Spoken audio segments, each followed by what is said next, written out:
মানি একটি ঘর বানিয়ে দিও, একটি ঘর বানিয়ে দিও। মালিক তুমি জান্নাতে তোমার কাছে আমায় একটি ঘর বানিয়ে দিও, একটি ঘর বানিয়ে দিও। সে বিভীষিকাময় মহাদিনে তোমার প্রতিবেশী করে দিও।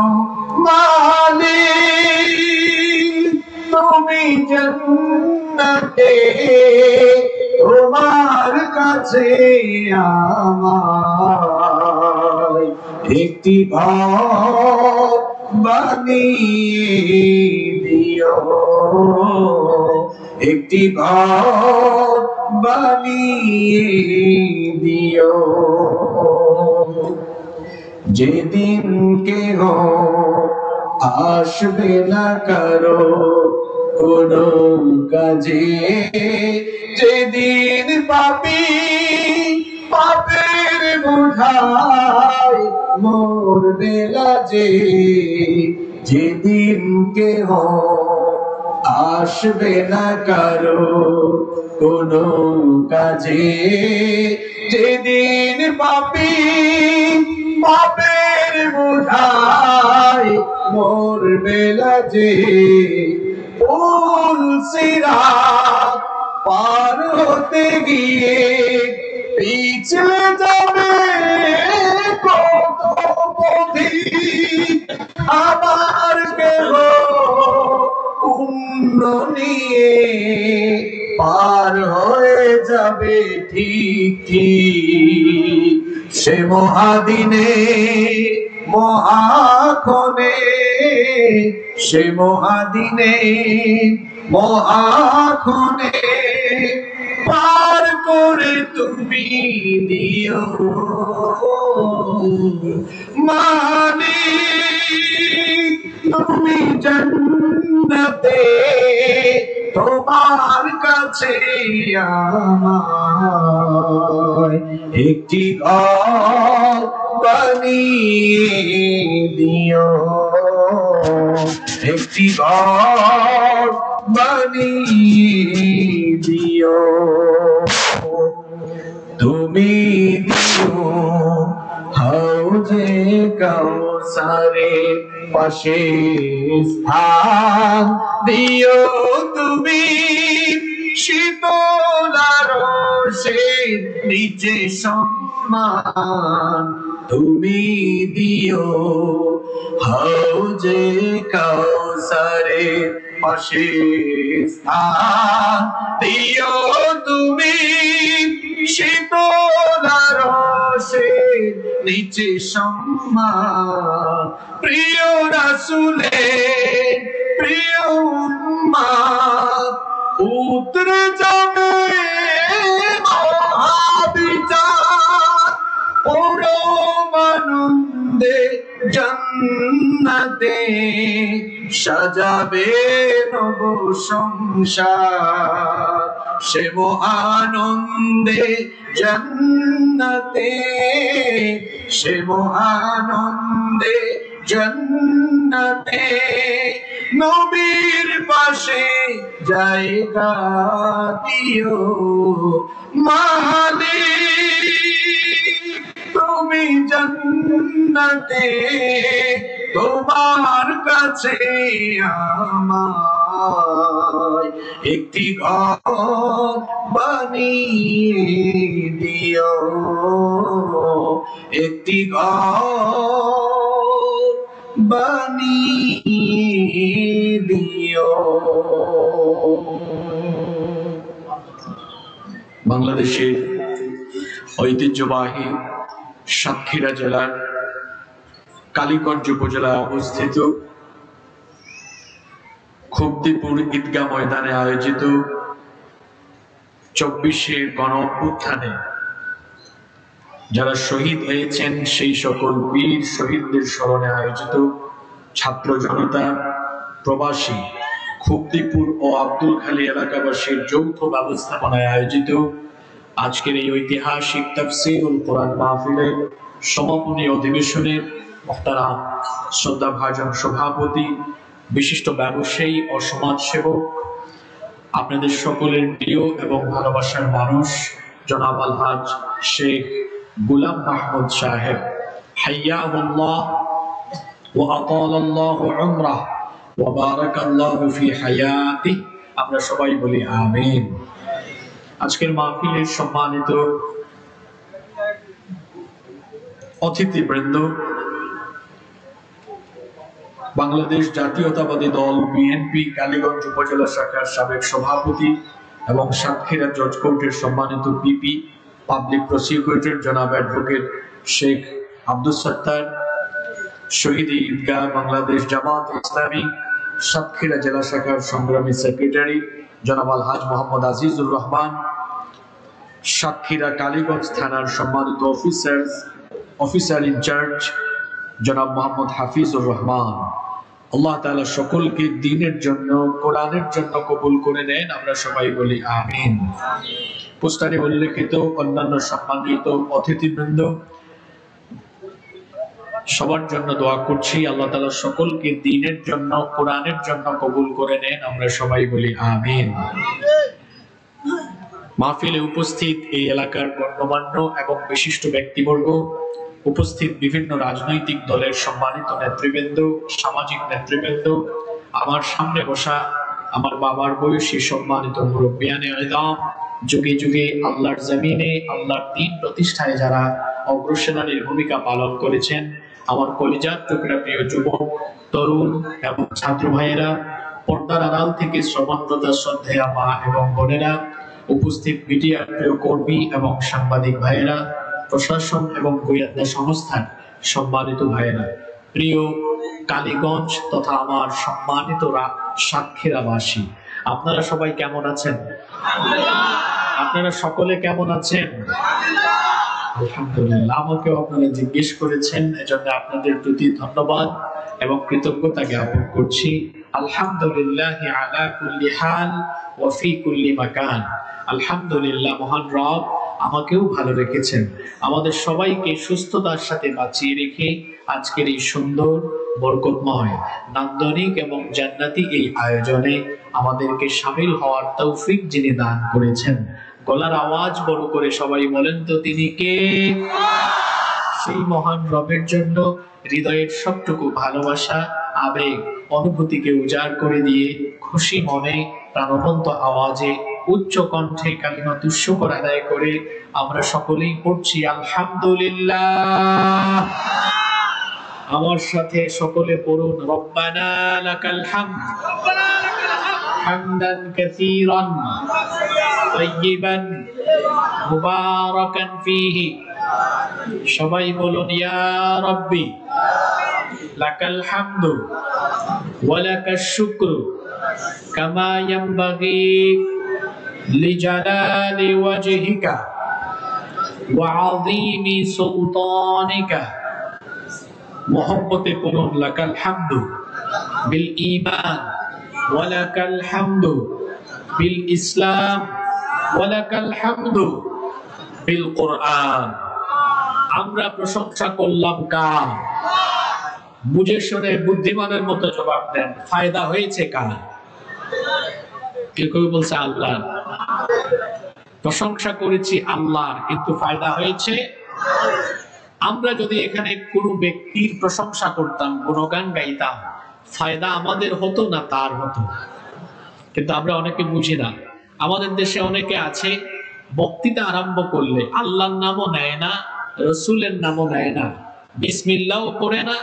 দেখা যায় মাইক হাতে নিয়ে মাইকের সামনে গিয়ে তারপরে 2-3 মিনিট তার নেতা নেত্রীর গুণগান করবে। আমার আস্থা আমার অভিভাবক, আমার অনুপ্রেরণা, আমার অভিভাবক, আমার এই, আমার সেই, এইরকম করতে করতে 1-2 মিনিট চলে যায়, 2-3 মিনিট চলে যায়। এই যে সে কথা বলছে, কথা বলার শক্তি তাকে দিয়েছেন কে? এজন্য শুরুতে প্রশংসা আদায় করার দরকার ছিল কার? আল্লাহর শুকরিয়া আদায় করতে জানে না, আল্লাহর নাম রসুলের নাম আবার নিতে জানে না, নিবে কেমনে? অন্তরে তো ভয় আছে। কারণ যদি বক্তব্যের শুরুতে আল্লাহ আর রসুলের নাম নেয়, তাহলে তার নেতা নেত্রীরা আবার তার মধ্যে মৌলবাদ আর জঙ্গিবাদের গন্ধ খুঁজে কিনা, এজন্য ভয়ে নিতে পারে না। আরে যেই দলে থাকলে আল্লাহ আর রসুলের নাম নিতে গেলে জঙ্গিবাদের ভয় কিংবা অন্যান্য ভয়ভীতি কাজ করে, যে দলে থাকলে আল্লাহ এবং রসুলের নাম নেওয়া যায় না, সেই দল করা কোনো মুসলমানের জন্য জায়েজ হতে পারে না। তোমার ওই নেতা নেত্রীর মুখে লাথি মেরে আল্লাহর কোরআনের দিকে চলে আসো। আল্লাহর নাম রসুলের নাম যদি আমাকে নিতেই দেয় না, তাহলে কি আমার জন্য আদর্শ হতে পারে? যদি বলেন আদর্শ হতে পারে। আমাদের রব যিনি গলার আওয়াজ বড় করে বলেন, তিনি কে? আমার খালিক কে? আমার মালিক কে? আমি প্রশংসা করব কার? তো আমি যদি আমার খালিক, আমার মালিকের নাম মুখে নিতে না পারি, আমি আল্লাহু আকবার বললেই যদি আমার মধ্যে জঙ্গিবাদের গন্ধ খুঁজে, তাহলে ওই ব্যক্তি তো আমার নেতা হতে পারে না। এই ব্যক্তি আমার দুশমন, মানবতার দুশমন। আল্লাহর প্রশংসা আদায়ে আমাদের ফায়দা আছে না নাই? কেমন ফায়দা? আমরা যখন আল্লাহর প্রশংসা করি, আল্লাহ তখন এর চাইতে আরো উত্তম সমাবেশে আমাদের প্রশংসা করেন। সবাই সুবহানাল্লাহ পড়তে পারলেন না? যেমন এই মুহূর্তে আল্লাহ তাআলা আরশে আজিমে ফেরেশতাদেরকে ডেকেছেন। ফেরেশতাদেরকে ডেকে আল্লাহ বললেন, আমি মানুষ বানানোর সময় তোমরা আমাকে নিষেধ করেছিলে, তোমরা বলেছো আমি যেন এদেরকে দুনিয়াতে না পাঠাই, এরা বিশৃঙ্খলা করবে। তাকিয়ে দেখো, ফেরেশতারা সাতক্ষীরার কালীগঞ্জ উপজেলার এই খুবদিপুর ঈদগাহ মাঠে আমার সাতক্ষীরার বান্দারা তারা হানাহানি বিশৃঙ্খলা না করে এই গভীর রাতেও তারা আমার প্রশংসা করেছে। এই জন্য তোমাদের মতো ফেরেশতাদেরকে ডেকে আমি আমার কালীগঞ্জের এই বান্দাদের প্রশংসা তোমাদের ফেরেশতাদের সমাবেশে করলাম। সুবহানাল্লাহ। তাহলে আমরা যখন আল্লাহর প্রশংসা করি, আমাদের প্রশংসা আরো উত্তম সমাবেশে যিনি করেন, সবাই গলার আওয়াজ বড় করে বলেন তো তিনি কে? সেই আল্লাহর প্রশংসা আমরা সব সময় করব ইনশাআল্লাহ। আল্লাহর প্রশংসা আদায়ের পরে অসংখ্য অগণিত দুরূদ এবং সালাম পেশ করছি খাতামুন নবিয়্যিন, আশরাফুল আম্বিয়া ওয়াল মুরসালিন, রাহমাতাল লিল আলামিন, নবিয়্যুনা ওয়া সাইয়্যিদুনা ওয়া কুদওয়াতুনা মুহাম্মাদুর রাসূলুল্লাহ। আমরা বলি সাল্লাল্লাহু আলাইহি ওয়াসাল্লামের প্রতি, যাকে আল্লাহ তাআলা মানব জাতির হেদায়েতের জন্য প্রেরণ করেছেন। আল্লাহুম্মা সাল্লি আলাইহি, আল্লাহুম্মা বারিক আলাইহি। অতঃপর আমরা আজকের মাহফিলের শুরুতে দোয়া করছি তাদের জন্য যাদের মাগফিরাত কামনায় আজকের এই মাহফিল আয়োজিত হয়েছে। 24-এর গণ অভ্যুত্থানে যারা শহীদ, আমরা সেই শহীদদের জন্য দোয়া করছি। আল্লাহ তাআলা সকলকে শাহাদাতের সর্বোচ্চ মর্যাদা দান করে দেন। আরো আস্তে বলেন আমিন, আরো জোরে বলেন আমিন। তবে আমরা দোয়া করার পাশাপাশি মনের একটা ক্ষোভ আজকের মাহফিল থেকে প্রকাশ করছি। সেটা হলো, অভ্যুত্থান পরবর্তী 7 মাস প্রায় হতে চলেছে, এখনো আমার ভাই বোনদেরকে যারা খুন করেছে, সেই খুনিদের কোনো বিচার এখনো আমাদের চোখের সামনে পড়ে নাই। আমরা সরকারকে বলবো, সংস্কার এবং নির্বাচন হবে পরে। আমার ভাই বোনদেরকে যারা প্রকাশ্য দিবালুকে পাখির মতো গুলি করে ঠান্ডা মাথায় হত্যা করেছে, সেই খুনি এবং খুনের হুকুমদাতা প্রত্যেককে দেশে এনে দ্রুত ট্রাইব্যুনালে বিচার করে প্রত্যেককে ফাঁসির কাস্তে ঝুলাতে হবে।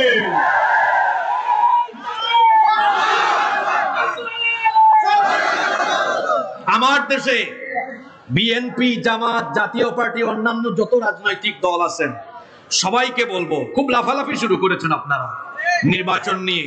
জনগণের পালস বুঝে রাজনীতি করুন, নইলে রাজনীতির মাঠে জনগণের দৌড়ানে খেয়ে আপনাদেরকে পালায় যেতে হবে।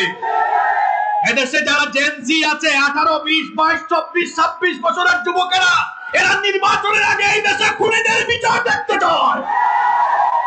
আপনি এত লাফান কেন? দাঁড়ান বাবা, দাঁড়ান, আপনি এত লাফান কেন? হ্যাঁ, আপনি তো আগে এলাকায় থাকতেন না, বাড়ি ঘরে থাকতেন না, আপনার খবর কি আমরা জানি না? আপনি পালায় পালায় থাকতেন। এখন যেই সকল ছেলে মেয়েদের রক্ত আর জীবনের বিনিময়ে একটু স্বাধীন বাতাসে স্বাধীনভাবে ঘুরে বেড়ান, সেই সকল ছেলে মেয়েদের খুনের বিচার না আছে আপনি কিভাবে তাড়াতাড়ি ক্ষমতায় যাবেন সেই চিন্তায় মশগুল হয়েছেন। শুনেন, ইলেকশন হোক, নির্বাচন হোক, আমরা চাই এই দেশে গিয়ে যাক, আমরা চাই। কিন্তু যারা আমার তরতাজা এতগুলো জীবন হাজার হাজার ভাই বোনদেরকে হত্যা করেছে, অবশ্যই তাদেরকে দেশে এনে প্রত্যেকটাকে ফাঁসিতে ঝুলাতে হবে।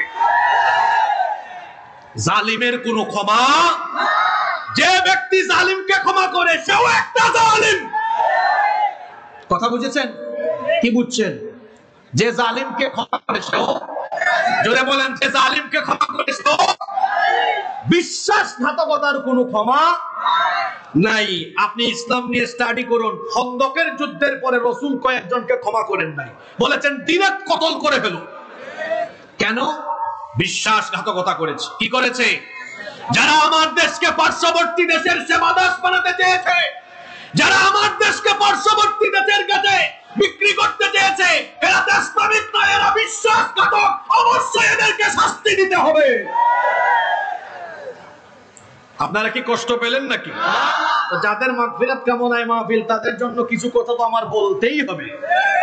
আমি কমিটিকে ধন্যবাদ জানাচ্ছি। এখানে দুইটা গেট দেখলাম আসার সময়, একটা আমার ভাই আবু সাইদের নামে, আরেকটা আমার ভাই মুগ্ধের নামে। আবু সাইদকে গুলি করে হত্যা করার পর 2-3 দিন পরে জুমার খুতবায় আমি বলেছিলাম, আপনারা এটা শুনছেন কিনা, আমি তখনই বলেছিলাম জীবনের মায়া, জীবনের পরোয়া না করে আমি বলেছিলাম আমাদের ট্যাক্সের পয়সায় কেনা গুলি যদি আমাদের বুকে চালানো বন্ধ না হয়, তাহলে সবাইকে এই দেশ ছেড়ে পালিয়ে যেতে হবে। সত্যি তাই হয়েছে। ভারতীয় রাজাকারেরা চোরের মতো দেশ ছেড়ে তাদের মামু বাড়িতে পালিয়ে গিয়েছে, ওখানেই থাকেন। আর চট করে আসলে আরো ভালো আসেন, কারণ ছেলেগুলা 5 তারিখ পায় নাই, যদি একটু পায় একটু মেহমানদারির সুযোগ পাবে। ঠিক না বে ঠিক? আমি আমার ভাই আবু সাইদ, মুগ্ধ সহ এই আন্দোলনে যতজন শহীদ হয়েছেন সবার জন্য দোয়া করছি, আল্লাহ আমার সকল ভাই বোনদেরকে তুমি শাহাদাতের সর্বোচ্চ মর্যাদা দান করো। যারা আহত এখনো চিকিৎসাধীন, আল্লাহ সবাইকে শিফায়ে আজিলা কামিলা নসিব করে দাও। আমাকে আজকের ইন্তেজামিয়া কমিটি একটি চমৎকার বিষয় নির্ধারণ করে দিয়েছেন। আমরা সেই নির্ধারিত বিষয়ের উপরে আজকে কথা বলবো। জোরে বলে ইনশাআল্লাহ। তারা আমাকে একটি বিষয় দিয়েছেন, জান্নাতের বর্ণনা। এই পৃথিবীতে আমরা যারা আছি, যারা এখন বসবাস করছি, সবাই আসলে দুই পথে চলছে। দুইটা পথ হলো দুইটা, একটা হলো জান্নাতের পথ, আরেকটা হলো জাহান্নামের পথ। আখিরাতে এত দলাদলি থাকবে না, কিয়ামতের মাঠে দল হবে দুইটা। জোরে বলেন তো কয়টা? কিয়ামতের ময়দানে এত দল থাকবে না, দল হয়ে যাবে মাত্র দুইটা। বিচার ফয়সালা করবার পরে আল্লাহ তাআলা মানুষকে দুই দলে ভাগ করে দিবেন, ফারিকুন ফিল জান্নাতি ওয়া ফারিকুন ফিস সাঈর। এক দল চলে যাবে জান্নাতে, আরেক দল চলে যাবে জাহান্নামে।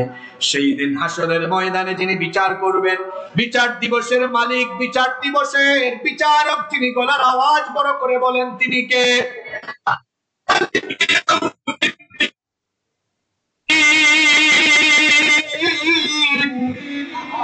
বিচার দিবসের মালিক যিনি, সবাই বলেন তিনি কে? সে আল্লাহর বিচারে কোনো প্রহসন নাই, সে আল্লাহর বিচারে কোনো বেইনসাফি নাই, জুলুম নাই, অবিচার নাই। আমরা তো বিচার ফয়সালা করতে গিয়ে মাঝে মাঝে তদন্তেও ভেজাল লাগাই দেই। বিচার ফয়সালা করতে গিয়ে মাঝে মাঝে আমরা বিচারের নামে নিরপরাধ মানুষের উপর বিচার করে জুলুম করে নিরপরাধীকে অপরাধী বানায়া সাজা দেই। এমন নমুনা আমার সোনার বাংলাদেশে আছে না নাই? আসতে বলবেন না, জোরে বলেন আছে না নাই? কিন্তু আল্লাহর বিচারে কোনো জুলুম নাই। আল্লাহ তাআলা বলছেন, ওয়ালা ইয়াযলিমু রাব্বুকা আহাদা। কি সুন্দর কথা আল্লাহ বলেছেন, ওয়ালা ইয়াযলিমু রাব্বুকা আহাদা। তোমার রব কারো উপরে জুলুম করবেন না। ফামাইয়ামাল মিসকালা যাররাতিন খায়রান ইয়ারা ওয়া মাইয়ামাল মিসকালা যাররাতিন শাররান ইয়ারা। অতঃপর অনুপরিমাণ ক্ষুদ্রাতি ক্ষুদ্র ভালো কাজ যারা করবে সেও তা দেখতে পাবে, এবং অনুপরিমাণ খারাপ কাজ যে ব্যক্তি করবে সেও তার বদলা পাবে। অর্থাৎ ভালো মন্দ মানুষ যা কিছুই করবে, কিয়ামতের দিনের প্রতিফল এর বদলা যিনি দিবেন, গলার আওয়াজ বড় করে বলেন তিনি কে? সেদিন দুই দল হবে, এক দল জান্নাতি আর এক দল জাহান্নামী। জাহান্নাম তো সীমাহীন দুঃখ কষ্টের জায়গা, আর তার বিপরীতে জান্নাত হলো চিরস্থায়ী নিয়ামত আর সুখ শান্তির জায়গা। জোরে বলেন সুবহানাল্লাহ। আমাদের গন্তব্য, আমরা যেতে চাই কোথায়? সবাই তো বললেন না, যেতে চাই কোথায়? এই যে জান্নাতে যেতে চান, এই জান্নাতটা কেমন করে আল্লাহ বানিয়েছেন এটা আমরা অনেকে ভালোভাবে জানি না। আজকে আমরা আল্লাহর কোরআন থেকে আর নবীর হাদিস থেকে আল্লাহর জান্নাতের সব বর্ণনা জানবো, পাশাপাশি জান্নাতে কেমনে সহজে যাওয়া যাবে আমরা কোরআন হাদিস থেকে কিছু আমলও জানবো। জোরে বলে ইনশাআল্লাহ। রব্বুল আলামিন আমাদের জন্য কত ফ্যান্টাস্টিক করে, কত চমৎকার করে এই জান্নাতকে বানিয়েছেন শুনেন। কোরআনে কারীমের 32 নম্বর সূরা সূরাতুস সাজদা এর 17 নম্বর আয়াতে আল্লাহ তাআলা বলছেন, ফালা তা'লামু নাফসুম মা উখফিয়া লাহুম মিন কুররাতি আয়ুনিন জাযাআন বিমা কানু ইয়ামালুন। আল্লাহ তাআলা বলছেন, অতঃপর কেউ জানে না তাদের কৃতকর্মের প্রতিফল হিসাবে তাদের জন্য কেমন চক্ষু জুড়ানো, নয়ন প্রীতিকর, চক্ষু শীতলকারী জান্নাত আল্লাহ তাআলা রেখেছেন। হাদিসে কুদসিতে আল্লাহ তাআলা আরো বলেছেন, আ'আদাতু লিইবাদিয়াস সালিহিন, আমি আমার নেককার বান্দাদের জন্য জান্নাতের এমন সব নিয়ামত প্রস্তুত করে রেখেছি।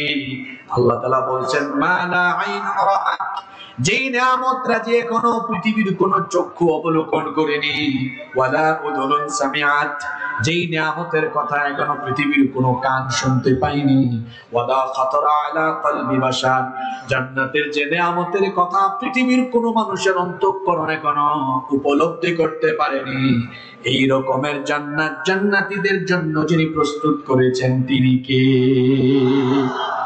যেই জান্নাতের কথা আমরা শুনি, আল্লাহ তাআলা সেই জান্নাত জান্নাতীদের জন্য কত বিশাল করে, কত বড় করে বানিয়েছেন। খেয়াল করে শুনেন, আল্লাহ তাআলা কোরআনে কারীমের 3 নাম্বার সূরা আলে ইমরানের 133 নম্বর আয়াতে বলছেন, ওয়াসারিউ ইলা মাগফিরাতিন মির রাব্বিকুম ওয়া জান্নাতিন আরদুহাস সামাওয়াতু ওয়াল আরদু উ'iddat লিল মুত্তাকিন।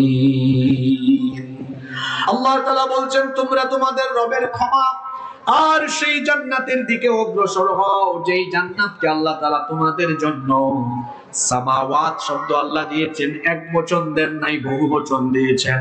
আল্লাহ তাআলা বলছেন, যেই জান্নাতকে আল্লাহ তোমাদের জন্য 7 আসমান আর জমিন যত বড় তার চাইতে আরো বিশাল করে এক একটা জান্নাত যিনি বানিয়েছেন তিনি কে? আপনাদের মনোযোগ আছে তো? মনোযোগ আছে সবার? এক একটা জান্নাত কত বড় শুনেন। সর্বশেষ যেই ব্যক্তি জান্নাতে যাবে সেই ব্যক্তির ঘটনা শুনেন, যাকে আল্লাহ তাআলা সবার শেষে জাহান্নাম থেকে মুক্তি দিয়ে জাহান্নামের দরজা চিরদিনের জন্য লক করে দিবেন। সেই সর্বশেষ জাহান্নামী ব্যক্তি, তাকে মুক্তি দিয়ে আল্লাহ তাআলা যেই ব্যক্তিকে সবার শেষে জান্নাতে দিবেন সেই ব্যক্তির ঘটনা বলছি। আল্লাহ তাআলা ফেরেশতাদেরকে বলবেন, জাহান্নামের ভেতরে একটা বাটি চালান দাও। বাটি চালান বুঝেন আপনারা? আপনাদের এলাকায় কি শব্দ বলে এটা? মানে চিরুনি অভিযান, এটা বুঝছেন তো? আল্লাহ ফেরেশতাদেরকে বলবেন, জাহান্নামের ভেতরে একটা চিরুনি অভিযান দাও। দেখো, অন্তরে ঈমান ছিল, আমাকে সাজদা দিয়েছে, অন্তরে ঈমান ছিল, এই রকমের কোন ব্যক্তি জাহান্নামের ভেতরে পাওয়া যায় কিনা? হয়তো পাপের কারণে, গুনাহের কারণে আমি তাকে শাস্তি দিয়েছি, জাহান্নামে দিয়েছি, কিন্তু ঈমান ছিল, এই ধরনের ব্যক্তিগত এখনো দেখো জান্নাতে আছে কিনা। ফেরেশতারা খুঁজে খুঁজে সেই ব্যক্তিদেরকে বের করবে, বের করে করে এদেরকে জাহান্নাম থেকে বের করবে। একেবারে সব শেষে যে ব্যক্তিকে জাহান্নাম থেকে বের করা হবে, আল্লাহর নবী বলেছেন সেই ব্যক্তি দীর্ঘকাল দীর্ঘ বছর যাবৎ জাহান্নামে পুড়তে পুড়তে পুড়তে পুড়তে তার পুরো শরীরটা জরাজীর্ণ একেবারে জীর্ণ শীর্ণ হয়ে যাবে। তার গোটা শরীরটা একেবারে তমসাচ্ছন্ন নিকষ কালো অবস্থায় রূপ নিবে। লোকটা দাঁড়াতে পারবে না, বসতেও পারবে না। হামাগুড়ি দিয়ে দিয়ে কষ্ট করে করে তাকে জান্নাত থেকে বের করা হবে। সেভাবে হামাগুড়ি দিতে দিতে দিতে দিতে জাহান্নাম থেকে বের হবে।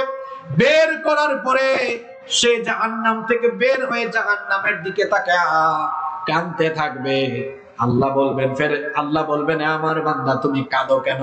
তখন এই ব্যক্তি বলবে আল্লাহ এজন্য কান্না করতেছি, দীর্ঘ সময় পর্যন্ত এই জাহান্নামের আগুনে তুমি পুরায়া আজকে যে আমাকে জাহান্নাম থেকে বের করেছো, আমি এই জন্য তোমার প্রশংসা করতেছি, শুকরিয়া করতেছি। আর তাকায় দেখতেছি আরে কত কষ্ট করে জায়গায় ছিলাম, আজকে আমি জাহান্নাম থেকে বের হয়েছি, আপনি আমাকে বের করেছেন।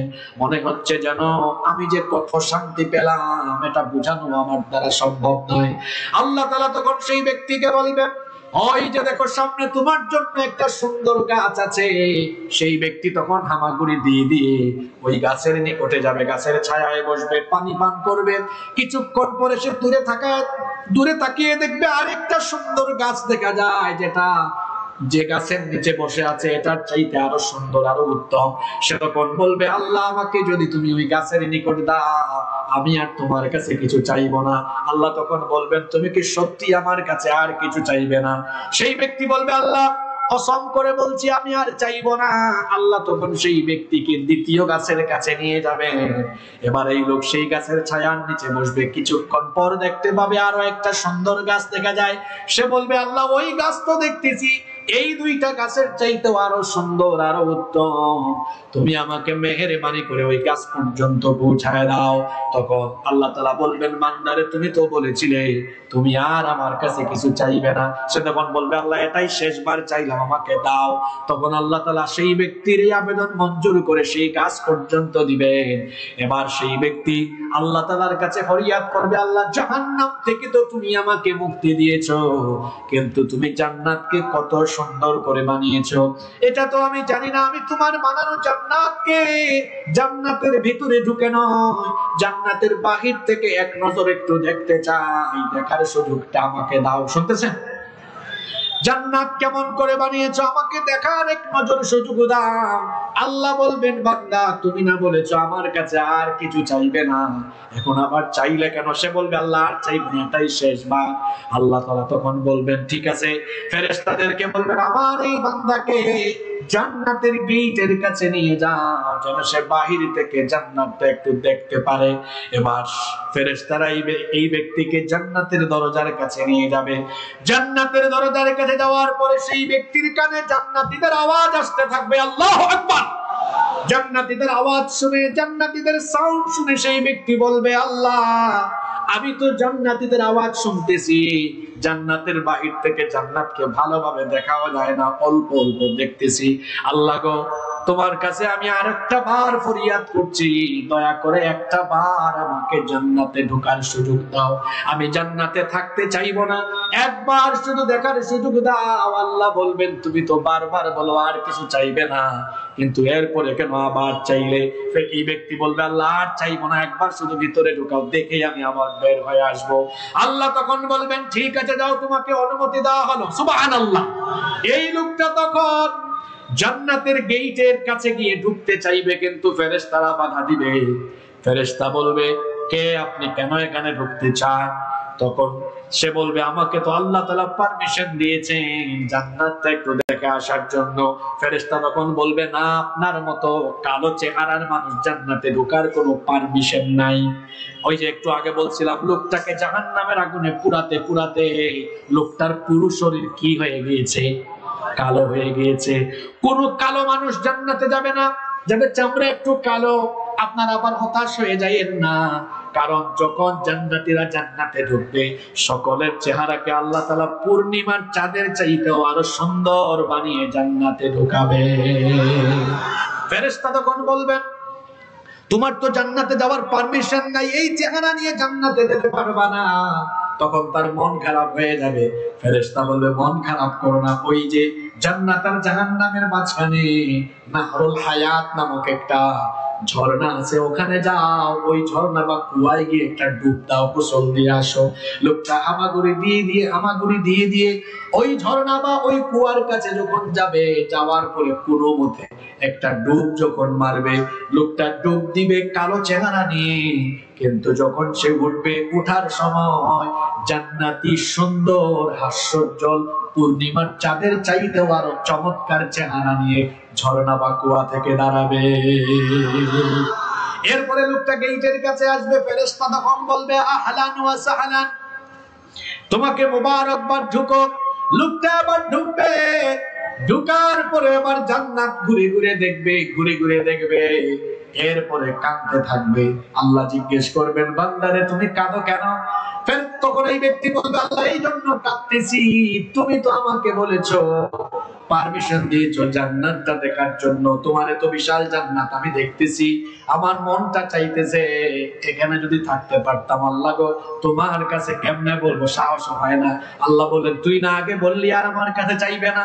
তখন বান্দা সাহস করে বলেই ফেলবে আল্লাহ তুমি যদি দয়া করে আমাকে জান্নাতে ঢুকাতে পারো, তো তুমি কি দয়া করে তোমার জান্নাতে আমাকে একটু স্থান দিতে পারো না? আল্লাহু আকবার।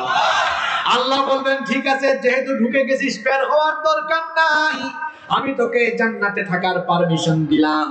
এবার সেই লোকটা জান্নাতের সুন্দর সুন্দর সুন্দর সুন্দর প্রাসাদ থাকবে, বিল্ডিং থাকবে।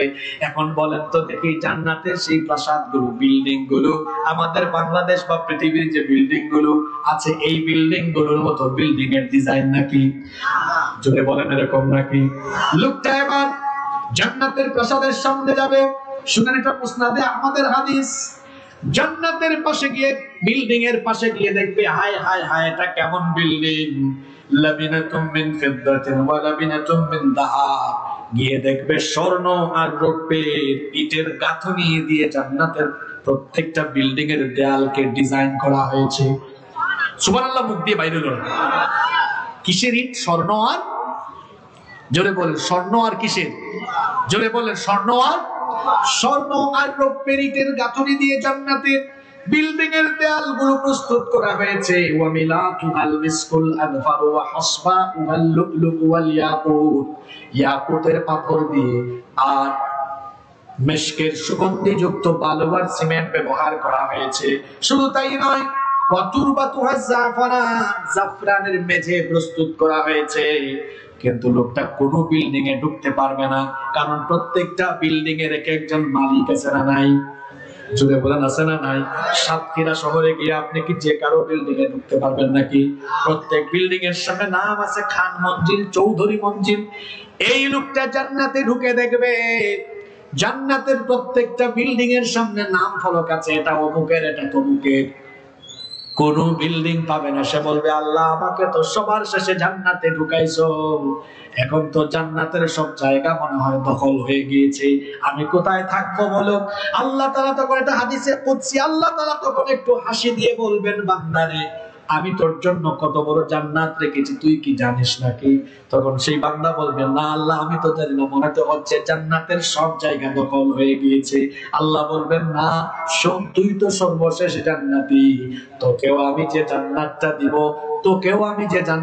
দিব সেই জান্নাত হলো তুই যে দুনিয়ায় ছিলে এই দুনিয়ার মতো 10টা দুনিয়ার সমান জান্নাত আমি এখনো তোর জন্য রেখে দিয়েছি। আরো আসতে বলেন সুবহানাল্লাহ। তাহলে বলেন তো সর্বশেষ জান্নাতি ব্যক্তির জান্নাতের বিশালতা কয়টা দুনিয়ার সমান? জোরে বলেন কয়টা দুনিয়ার সমান? 10টা দুনিয়ার সমান। মুমিন কখনো দুনিয়াকে জান্নাত মনে করে না। আর দুনিয়া জান্নাতুল লিল কাফির ওয়াস সিজনুল লিল মুমিন। দুনিয়া হলো কাফিরের জন্য জান্নাত আর মুমিনের জন্য জেলখানা। এইজন্য মুমিনরা দুনিয়াতে জেলখানায় ঢুকলেও হামলা মামলা নির্যাতন ফাঁসির কাস্টে গেলেও মুমিনরা ভয় পায় না, কারণ সে জানে তার 30 40 50 60 বছরের জীবন, এখানে কষ্ট পেলেই কি আর দুঃখ পেলেই কি, মরণের পরে যে জীবন সেই জীবনটা ক্ষণস্থায়ী না চিরস্থায়ী? আরো জোরে বলেন ক্ষণস্থায়ী না চিরস্থায়ী? এজন্য একজন মুমিন দুনিয়ার ক্ষণস্থায়ী জীবনকে আখিরাতের চিরস্থায়ী জীবনের জন্য দুনিয়ার জীবনকে বিসর্জন করতে তার মনে কোনো ভয় ভীতি কাজ করে না, কারণ সে তার জীবনকে যার কাছে বিক্রি করে দিয়েছে তিনি কি। এজন্য মুমিনদের অন্তরে ভয় নাই। দেখেন নাই, যতই ভয় দেখানো হয়, হুমকি দেওয়া হয়, মেরে ফেলবো, কেটে ফেলবো, ফাঁসি দিয়ে ফেলবো, কেউ পালায়া যায় না? পালায়া যায়? আচ্ছা বলেন তো, এই গ্রামে যদি আজকে চোর ঢোকে, এরপরে যদি মানুষ এটা টের পায়, টের পাওয়ার পরে এই এলাকার বাড়িওয়ালারা পালিয়ে যাবে না চোর পালিয়ে যাবে? আরো জোরে বলেন, কে পালায়? কে পালায়, বাড়িওয়ালা না চোর? জোরে বলেন, বাড়িওয়ালা না চোর? যারা আমাদেরকে গত 17 বছর কথা বলতে দেয় নাই, আমাদেরকে রাজাকার ট্যাগ দিয়ে রেখেছে, আমাদেরকে স্বাধীনতা বিরোধী বানিয়ে রেখেছে, আমরা কিন্তু দেশ ছেড়ে পালিয়ে যায় নাই। কেন পালাবো? এটা আমাদের দেশ। আমরা তো এই দেশের মানুষ। বাড়িওয়ালা তো পালায় না, বরং আমাদেরকে যারা রাজাকার বলেছে ওরা কিন্তু ভারতীয় রাজাকার। এজন্য দেখেন যখন পালিয়েছে তখন কিন্তু ভারতেই পালিয়েছে। আমরা তো এই দেশে 17 বছর হামলা মামলা জেল জুলুম, এমনকি সাতক্ষীরাতে মাহফিলে এসে মাহফিল থেকে ফিরে গিয়েছি, মাহফিলে কথা বলতে দেয় নাই, মাহফিল বন্ধ করে দিয়েছে। আমাদের ভাইরা নির্যাতিত হয়েছে, এই দেশে বহু নিরীহ মানুষ মজলুম হয়েছে, কেউ দেশ থেকে পালিয়ে যায় নাই, কারণ তারা এই দেশের মানুষ। বাড়িওয়ালা তো পালায় না, যারা চোর তারাই কেবল দেশ থেকে পালিয়ে যেতে পারে। জোরে বলেন, পালায় কে? আবার বলেন, পালায় কে? আবার বলতো আমি পালাই না, আবার পালাই না, তো পালাইছে কেটা? বাড়িওয়ালা পালায় না, চোর পালায়। আপনি কি রাগ করলেন নাকি? সম্মানিত উপস্থিতি, আমার প্রিয় সাতক্ষীরাবাসী, তাহলে জান্নাতে সর্বশেষ যে ব্যক্তি ঢুকবে এবং সর্বনিম্ন জান্নাত সে পাবে, এইটাও কয়টা দুনিয়ার সমান? জোরে বলেন, কয়টা? আচ্ছা, আপনাদের বাড়ি যে আপনারা বানিয়েছেন, আপনাদের এলাকায় জমির হিসাব আপনারা কেমনে করেন? শতক, ডিসিমেল না বিঘা? শতক। তো আপনার বাড়ি মনে করেন 5 শতকের ভিতরে বানাইছেন, বা 10 শতকের বিষয়ে একটু বড় বাড়ি, বা 20-30 শতক, কিন্তু আপনার বাড়ির ফটক দরজা এটা কয় ফিট দেন?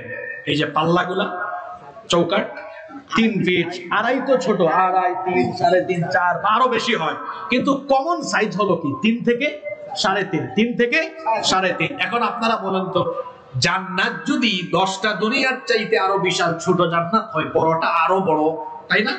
বড়টা আরো বড়। তো আপনার যদি 5 শতক জায়গার ভেতরে নির্মাণ করা বাড়ির প্রত্যেকটা ফটকের চৌকাটের মাঝখানের দূরত্ব হয় 3-3.5 ফুট, তো জান্নাতে তো বড় হলে এর চৌকাটের মাঝখানের গ্যাপটা কম হবে না বেশি হবে? জোরে বলেন, কম হবে না বেশি হবে? রাসূলের সেই হাদিসটা শুনবেন, কতটুকু দূরত্ব। আল্লাহর রাসূল বলেছেন, সৌদি আরবের মক্কা শহর থেকে বাহরাইনের হাজার শহরের দূরত্ব যেমন গুগল ম্যাপে সার্চ করে দেখেন, এর দূরত্ব হলো 1200 কিলোমিটারের উপরে।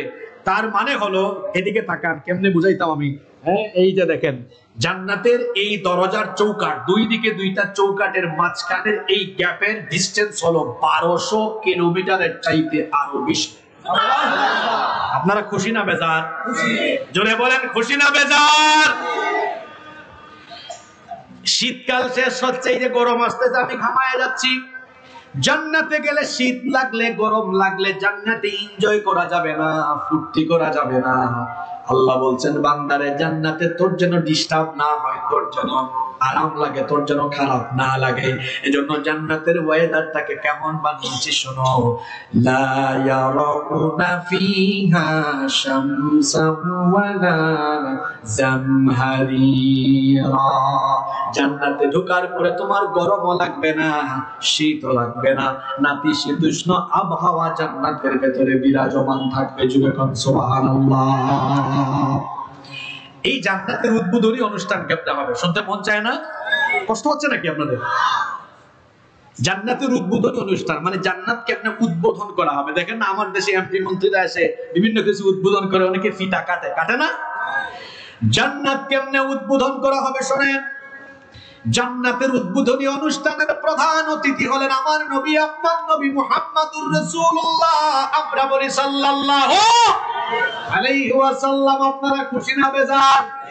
পৃথিবীর প্রথম নবী আদম আলাইহিস সালাম, তিনিও প্রধান অতিথি নন। প্রধান অতিথি হলেন আমার নবী। আমার নবী হলেন প্রধান অতিথি। আমার নবীকে দিয়ে জান্নাতকে যিনি উদ্বোধন করাবেন, গলার আওয়াজ বড় করে সবাই বলেন তিনি কে? আল্লাহর নবী বলেছেন, এটি মুসলিম শরীফের হাদিস। আনাস ইবনে মালিক রাদিয়াল্লাহু আনহু হাদিসের বর্ণনাকারী সাহাবী, তিনি বলছেন রাসূল কারীম মহব্বতে আমরা বলি সাল্লাল্লাহু আলাইহি ওয়াসাল্লাম বলেছেন, আতি বাবাল জান্নাতি ইয়াউমাল কিয়ামাহ, কিয়ামতের দিন আমি জান্নাতের দরজার কাছে আসব। আসার পরে আমি জান্নাতের দারোয়ান ফেরেশতাকে আদেশ করব, ফাস্তাফতিহ, জান্নাতের দরজা খোলো। তখন জান্নাতের সেই দারোয়ান ফেরেশতা আমাকে প্রশ্ন করবে, মান আনতা, আপনি কে? আমি তখন বলবো, আমাকে চিনো না, আমি হলাম মুহাম্মাদুর রাসূলুল্লাহ। সবাই বলেন সাল্লাল্লাহু আলাইহি ওয়াসাল্লাম। ফেরেশতা তখন বলবে, বিকা উমিরতু লা আফতাহু লি আহাদিন ক্বাবলাক, আমি তো বছরের পর বছর দীর্ঘ সময় এই জান্নাতের দরজার সামনে দাঁড়ায়া দাঁড়ায়া আপনারই অপেক্ষা করছি। আল্লাহ আমাকে হুকুম করেছেন, আখিরি নবী যেদিন জান্নাতের দরজার কাছে আসবেন, সেই দিন জান্নাতের দরজা খুলবা। খবরদার এর আগে জান্নাতের দরজা যেন কেউ খুলতে না পারে। আল্লাহু আকবার। ফেরেশতা তখন সরে যাবে। আমার নবী গিয়ে জান্নাতের দরজায় হাত দিয়ে আমার নবী জান্নাতের দরজা খুলে সবার আগে তিনি জান্নাতে ঢুকে জান্নাতকে উদ্বোধন করবে। সুবহানাল্লাহ কইলে কি হবে? আমি আপনাদের মনের অবস্থা কিছু কিছু বুঝতেছি। অনেকে ভাববে, হুজুর নবী যদি আমাদেরকে রেখে জান্নাতে চলে যান, আমাদের অবস্থা কি হবে? শুনেন, হতাশ হওয়ার কিছু নাই। আল্লাহর নবী বলেছেন, আমার উম্মত দুনিয়ায় এসেছে সবার পরে, কিন্তু মর্যাদা থাকবে সবার উপরে। আল্লাহর নবী বলেছেন, কিয়ামতের দিন আমি জান্নাতকে উদ্বোধন করব। জান্নাতকে উদ্বোধন করার পরে আল্লাহ তাআলা এবার এরপরে জান্নাতের ভিতরে অন্যান্যদেরকে ঢুকাবেন, কিন্তু অন্যান্য নবীর উম্মত জান্নাতে ঢুকতে পারবে না ততক্ষণ, আমার উম্মত জান্নাতে যাবে না ততক্ষণ। তার মানে কিয়ামতের ময়দানে সকল নবীর উম্মতদের মধ্যে আমাদের নবীর উম্মতকে সবার আগে যিনি জান্নাতে ঢুকাবেন তিনি কে? আলহামদুলিল্লাহ পড়বেন না আপনারা? জোরে বলেন আলহামদুলিল্লাহ। তাহলে জান্নাতে সবার আগে ঢুকবেন আমাদের নবী, নবীদের মধ্যে তিনি আগে এবং সবার আগে। আর উম্মতের মধ্যে সবার আগে জান্নাতে ঢুকবে কারা? আমরা ওইটা আসতে বললেন, জোরে বলতে পারলেন না। সবার আগে কারা? আরো জোরে বলেন কারা? এমনকি আল্লাহর নবী বলেছেন, সবচেয়ে বেশি সংখ্যক জান্নাতি আমার উম্মতের ভেতরেই থাকবে। সুবহানাল্লাহ। এই জান্নাতে যখন আপনারা ঢুকবেন, কিভাবে জান্নাতে আপনাদেরকে ঢুকানো হবে? এই যে আমি আজকে আসলাম, বলছিলাম কেউ এত বেশি যেন না যায়, তাও আসার পরে সবাই মিলে তাকবীর দেয়, আগমন শুভেচ্ছার স্বাগতম বলে। আমার মতো ছোটখাটো মানুষ আসলে যদি সাতক্ষীরায় এই কালীগঞ্জের মানুষ স্বাগতম, আগমন, স্বাগতম এগুলো বলে, তাহলে বলেন তো জান্নাতে ঢুকলে আপনাদেরকে রিসিভ করার জন্য সেখানেও মিছিলের ব্যবস্থা আছে না নাই? আসতে বলবেন না, জোরে বলেন আছে না নাই? যখনই আপনাদেরকে ফেরেশতারা জান্নাতের দিকে নিয়ে যাবে, কেমনে আপনাদেরকে ওয়েলকাম করা হবে শুনেন। আল্লাহ তাআলা কোরআনে কারীমের 39 নম্বর সূরা সূরাতুজ জুমারের 73 নম্বর আয়াত থেকে বলছেন, ওয়াসিকাল্লাযীনা তাকাউ রাব্বাহুম ইলাল জান্নাতি যুমারা হাত্তা ইযা জাউহা ফুতিহাত أبوابها وقال لهم خزنتها, আমার সাথে বলেন, সালামুন আলাইকুম তিবতুম ফাদখুলুহা খালিদিন। যারা তাদের রবকে ভয় করে পৃথিবীতে জীবন যাপন করেছে, দলে দলে যখন তাদেরকে জান্নাতে নিয়ে যাওয়া হবে, এখানে আল্লাহ কেমন শব্দ দিয়েছেন আলেমরা বুঝবেন, আপনারা আম মানুষ বুঝবেন না। ফুতিহাত, অটোমেটিকলি ওপেন হয়ে যাবে। ঢাকায় গেলে দেখবেন, আপনাদের সাতক্ষীরা শহরে আছে কিনা আমি জানি না, দেখবেন কিছু কিছু গ্লাস আছে এমন সেন্সর গ্লাস, কেউ খোলা লাগে না, সামনে গেলেই দেখবেন অটোমেটিক খুলে। দেখছেন আপনারা? জান্নাতীরা যখন জান্নাতে যাবে, এইরকম সেন্সরের মতো জান্নাতটা ওপেন হবে, ফেরেশতারা দাঁড়ায় থাকবে। ফেরেশতারা তখন সালাম দিবে, সালাম দিয়ে বলবে সালামুন আলাইকুম তিবতুম ফাদখুলুহা খালিদিন। আপনাদের উপরে সালাম, আপনারা 1-2 দিনের জন্য মেহমান না, চিরকালের জন্য আপনারা জান্নাতে ঢুকে যান। সুবহানাল্লাহ। জান্নাতীরা ঢুকার আগে জান্নাত থেকে আরো 40 বছরের দূরত্বে থাকতে এই জান্নাতীদের নাকের ডগায় জান্নাতের সুগন্ধ এসে লাগতে থাকবে। জান্নাতীরা যখন জান্নাতে ঢুকবে, জান্নাতে ঢুকার পরে তাদেরকে প্রথম কিভাবে মেহমানদারি করা হবে? আপনাদের বাসা বাড়িতে মেহমান আসলে আপনারা মেহমানকে নাস্তা দেন কি দেন না? প্রথমে হয়তো খেজুর দেন কিংবা বিভিন্ন ফ্রুটস দেন, বিভিন্ন ধরনের নাস্তা দেন, মিষ্টান্ন দেন। কিন্তু জান্নাতে যখন আপনারা ঢুকবেন, আল্লাহ তাআলা সর্বপ্রথম জান্নাতীদেরকে কোন মেনু দিয়ে মেহমানদারি করাবেন? আল্লাহ নবী বলেছেন, জান্নাতীরা জান্নাতে ঢোকার পরে সর্বপ্রথম মাছের কলিজা ভুনা করে জান্নাতীদের সামনে পরিবেশন করা হবে। হাই রে হাই, কত মানুষের মুখের মধ্যে পানি, জিহ্বায় পানি চলে আসছে। এক আইটেমের কথা শুনে, বাদ বাকি আরো আইটেম কম না বেশি? কি নাই বলেন সেখানে? ওয়ালাকুম ফিহা মা তাশতাহি আনফুসুকুম ওয়ালাকুম ফিহা মা তাদউন নুজুলাম মিন গফুরির রহিম। আল্লাহ তাআলা বলছেন, তোমাদের মন যা চায় চাওয়া মাত্রই তা তোমাদের সামনে পরিবেশিত হয়ে যাবে। ফিশ থাকবে, চিকেন থাকবে, বিফ থাকবে, আবার সেখানে মাটনও থাকবে, এমনকি বারবিকিউ ডিনার পার্টিও সেখানে হবে, এমনকি নাম না জানা, জানা অজানা বিভিন্ন ধরনের বিভিন্ন স্বাদের পাখির গোশত থাকবে। আল্লাহ বলেছেন, ওয়ালা মিন তাইরিন মিম্মা ইয়াশতাহুন। সুবহানাল্লাহ পড়বেন না? যে ধরনের পাখির গোশত খেতে চাইবে, এই যে সুন্দরবনে পাখি আছে, আমাদের হাওরে বাওরে পাখি আছে, কিন্তু আমরা পাখি শিকার করি না, এটা আইনত অপরাধ। এজন্য আমরা শিকার করি না, পাখি খাই ওরা। পাখিগুলো সমাজের ভারসাম্য, প্রাকৃতিক ভারসাম্য টিকিয়ে রাখার জন্য এই পাখিগুলো থাকার দরকার আছে না নাই? কিন্তু জান্নাতে আপনাদের স্বাদ পূরণ হবে, বিভিন্ন রকমের স্বাদের পাখির গোশত ভুনা হয়ে জান্নাতীদের সামনে পরিবেশন করা হবে। আর সেখানে খাবার দাবারের কোনো টাইমিং থাকবে না। যেমন দেখবেন আপনি কোনো হোটেলে উঠলে ওখানেও খাবার দাবারের টাইমিং সিলেক্ট করা। সকালবেলা বুফে নাস্তা দিবে 8টা থেকে, সকাল 8টা থেকে 10টা পর্যন্ত। বাড়ি ঘরে খাবার খান, সকালের নাস্তা, দুপুরের খাবার, সন্ধ্যার নাস্তা, রাতের খাবার, খাবার দাবারের টাইমিং আছে।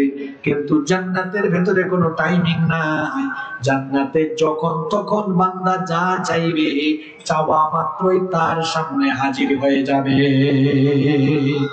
রেস্টুরেন্টে ঢুকলে দেখবেন খাবারের অর্ডার দিবেন, এটা কি সাথে সাথে পাওয়া যায় না 5-10 মিনিট লাগে?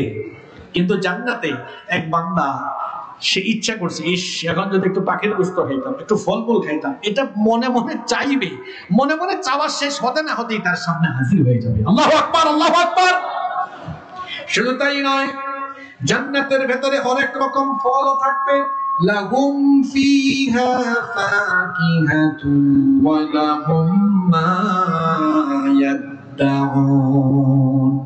যে রকমের ফলমূল বান্দা চাইবে সেরকমের ফলমূল থাকবে। দুনিয়াতে যেগুলো খেয়েছে সেগুলোও থাকবে, আবার দুনিয়ায় খায় নাই, দেখেও নাই, নামও জানে না এমন ফলগুলো থাকবে। আমরা মানুষ, আমাদের স্বভাব হলো আমরা দেখা যায় নাছোড় বান্দা, কিংবা আমরা পাওয়ার পরে অনেক সময় সন্তুষ্ট থাকি না।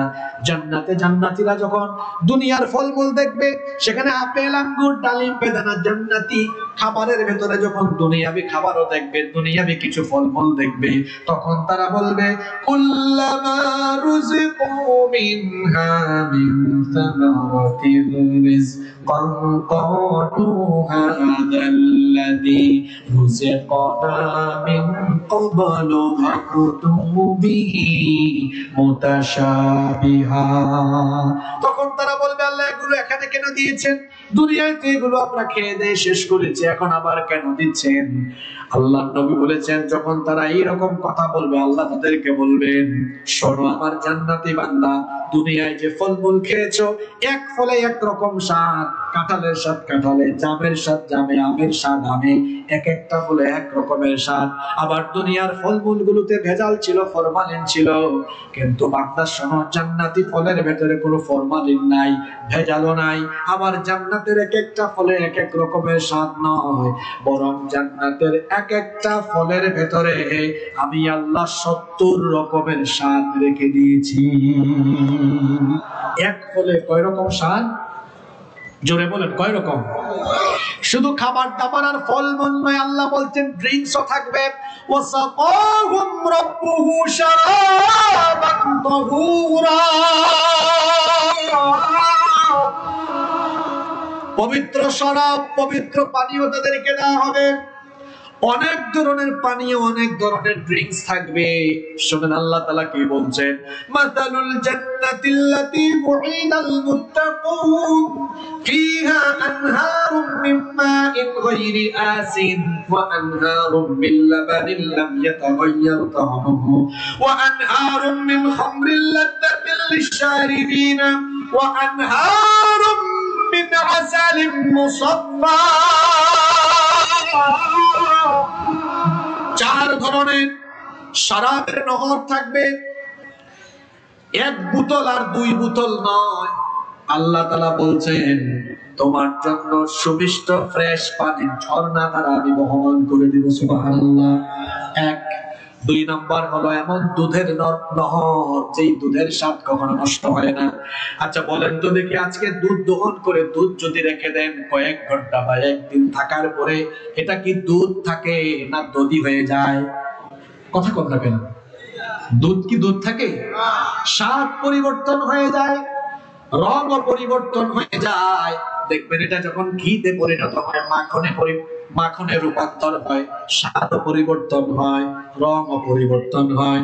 কিন্তু আল্লাহ বলেছেন, ওয়া আনহারুম মিন লাবানিন লাম ইয়াতাগায়্যার তা'আমুহু, এমন দুধের ঝর্ণা তোমাদের জন্য বহমান করাবো, যার স্বাদও নষ্ট হবে না, যার কালারও পরিবর্তন হবে না, এমন দুধের ঝর্ণা ধারা তোমাদের জন্য বহমান করা হবে। শুধু তাই নয়, ওয়া আনহারুম মিন খামরিল লাযযাতিন লিশ-শারিবিন, মদের ঝর্ণাও বহমান করা হবে। এখন বলেন তো দেখি, মদ দুনিয়াতে হালাল না হারাম? আসতে বলবেন না, জোরে বলেন, মদ দুনিয়ায় হালাল না হারাম? আপনারা বলবেন, হুজুর মদ তাহলে আল্লাহ জান্নাতে দিবেন কেন?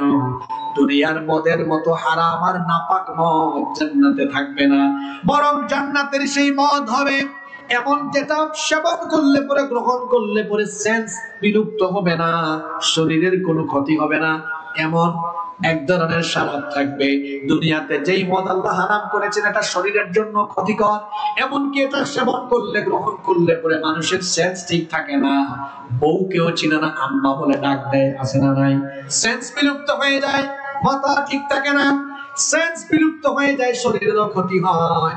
কিন্তু আল্লাহ তাআলা কোরআনে কারীমে বলেছেন, লা ফিহা গাওলুহু ওয়ালা হুম ইউনজাফুন, জান্নাতের এই মদ, এটা গ্রহণ করলে শরীরের শক্তিও কমে যাবে না, সেন্সলেসও হবে না, বরং আরো বেশি এনার্জেটিক হয়ে যাবে। আল্লাহু আকবার। জান্নাতের ভেতরে অনেক রকমের ঝর্ণা ধারা থাকবে, ওয়া আনহারুম মিন আসালিন মুসাফফা, সেখানে মধুর ঝর্ণাও থাকবে, আটার মিশ্রণ যুক্ত বিভিন্ন আইটেমের বিভিন্ন ধরনের শরাব থাকবে, এমনকি তাসনিমের ফ্লেভার যুক্ত। আল্লাহ বলেছেন, খিতামুহু মিসকুন, আল্লাহ বলেছেন মিশকের মোহর যুক্ত এমন এমন এমন এমন শরাব থাকবে। ওয়া মিজাজুহু তাসনিম, তাসনিমের ফ্লেভার যুক্ত শরাব। এই পবিত্র শরাব জান্নাতীদেরকে যিনি দিবেন, গলার আওয়াজ বড় করে সবাই বলেন, তিনি কে? বলেন তো দেখি, খাবার দাবার খেলে টয়লেটের দরকার আছে না নাই? কষ্ট হচ্ছে নাকি আপনাদের? খাবার দাবার গ্রহণ করলে টয়লেটের দরকার আছে, কিন্তু জান্নাতের ভেতরে কোনো টয়লেট নাই, ওয়াশরুম নাই। এখন আপনি বলবেন, হুজুর আল্লাহ তো বড় কায়দা করে রাখছেন, আমরা যদি বেশি খাইতে না পারি, তাই না? জান্নাতের ভেতরে ওয়াশরুম নাই, টয়লেট নাই, তার মানে এই নয় যা আপনি কম খাবেন, এই জন্য আল্লাহ ব্যবস্থা করেছেন। বিষয়টা হলো এমন, জান্নাত তো পবিত্র জায়গা, সেখানে যদি টয়লেট থাকে, ওয়াশরুম থাকে, পবিত্রতা তো আর থাকে না। এই জন্য জান্নাতীরা যতই খাবে, জান্নাতীদের কোনো পেশাব পায়খানার দরকার হবে না। বলবেন হুজুর তাহলে হজম হবে কেমনে? আল্লাহর নবী বলেছেন জান্নাতীরা ইচ্ছা মতো খাবে, কিন্তু খাবার হজম হওয়ার জন্য আল্লাহ একটা সুন্দর প্রসেস করে দিয়েছেন। জান্নাতি ব্যক্তি খাবার খাওয়ার পরে একটা ঢেকুর দিবে, ঢেকুরের মাধ্যমে তার পেটের সকল খাবার হজম হয়ে যাবে। আবার ঢেকুর দেওয়ার পরে একটা সুগন্ধ বের হবে, যেটা মেশকের চাইতেও আরো বেশি সুগন্ধযুক্ত। সুবহানাল্লাহ। জান্নাতীরা জান্নাতের ভেতরে থাকবে, জান্নাতীদেরকে খেদমত করার জন্য জান্নাতীদের খাদেমও থাকবে। কিন্তু আল্লাহর নবী বলেছেন একেবারে সর্বনিম্ন মর্যাদার জান্নাতি যিনি হবেন, সেই জান্নাতির জন্য আল্লাহ তাআলা ৮০,০০০ খাদেমের ব্যবস্থা করেছে। আজকের মাহফিল কি সাতক্ষীরায় চলে না অন্য কোনো জেলায় চলে? আসলে কি আমি সাতক্ষীরায় নাকি? কিন্তু সাতক্ষীরার মানুষ তো চুপচাপ থাকে না।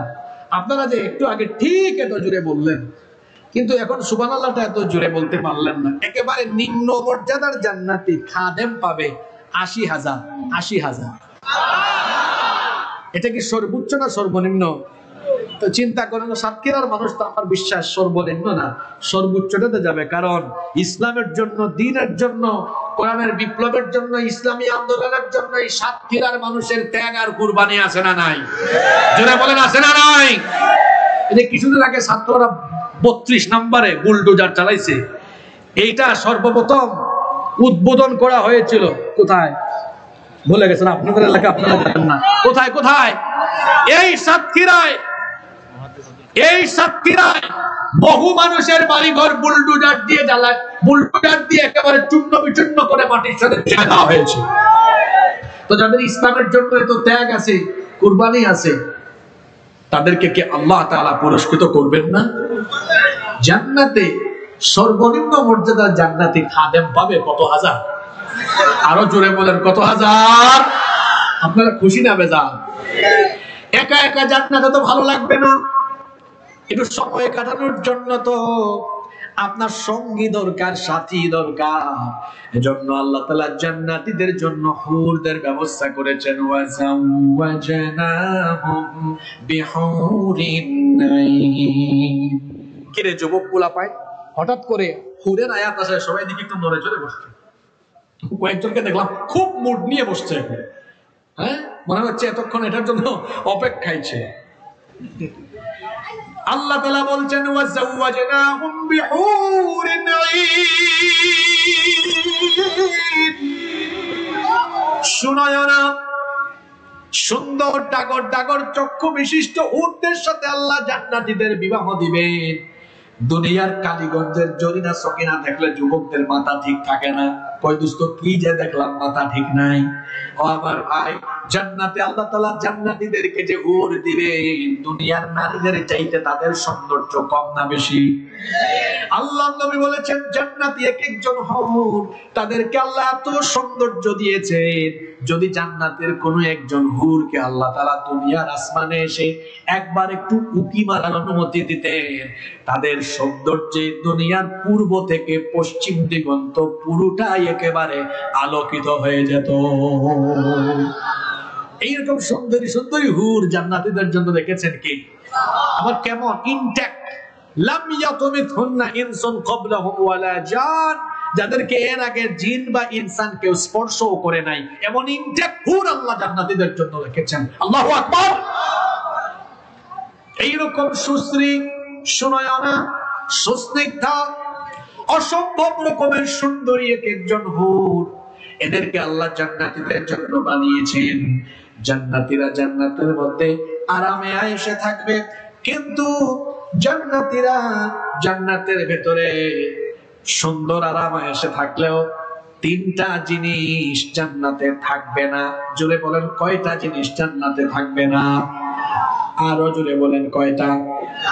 আপনারা মনে মনে ভাবতে পারেন হুজুর এতক্ষণ পর্যন্ত সব শুনাইলেন আছে আছে না আছে আছে আছে, হঠাৎ করে এসে বলতেছেন নাই। জান্নাতে আবার কি নাই? জান্নাতে তো না থাকার মতো কোনো জিনিস থাকার কথা না। জান্নাতে তিনটা জিনিস থাকবে না। জোরে বলেন তো কয়টা? তিনটা জিনিস জান্নাতে থাকবে না।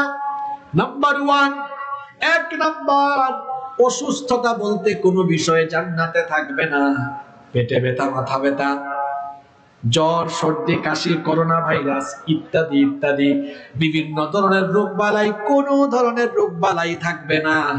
জান্নাতে যারা যাবে চিরকালের জন্য সুস্থ হয়ে তারা সুস্থতার সাথে জান্নাতে থাকবে। তাহলে জান্নাতে এক নম্বরে অসুস্থতা নাই। জোরে বলেন তো কি নাই? 2, জান্নাতে বার্ধক্য নাই। আয়নার সামনে দাঁড়ালে দেখবেন হায় রে হায়, কয়েক বছর আগে কেমন ছিলাম আর এখন কেমন হয়ে গেলাম, তাই না? চুল দাড়ি পরিবর্তন হয়ে যাচ্ছে, চামড়া পরিবর্তন হয়ে যাচ্ছে, চেহারা পরিবর্তন হয়ে যাচ্ছে।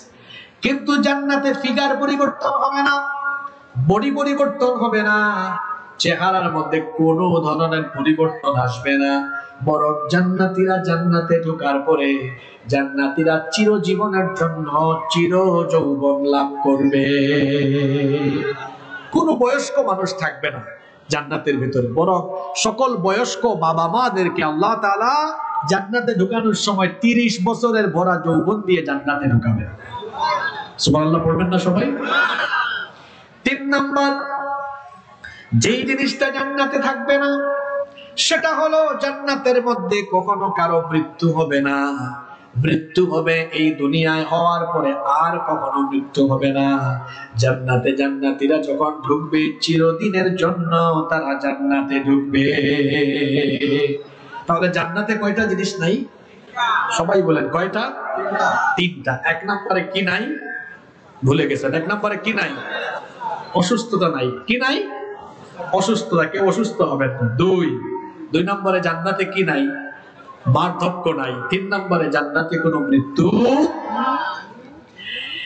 এরপরে আসেন জান্নাতে, জান্নাতীদেরকে আল্লাহ দেওয়ার পরে বলবেন, ও আমার জান্নাতি বান্দারা, জান্নাতে আমি তোমাদেরকে যে নিয়ামত দিয়েছি, এই নিয়ামত পেয়ে তোমরা খুশি না বেজার?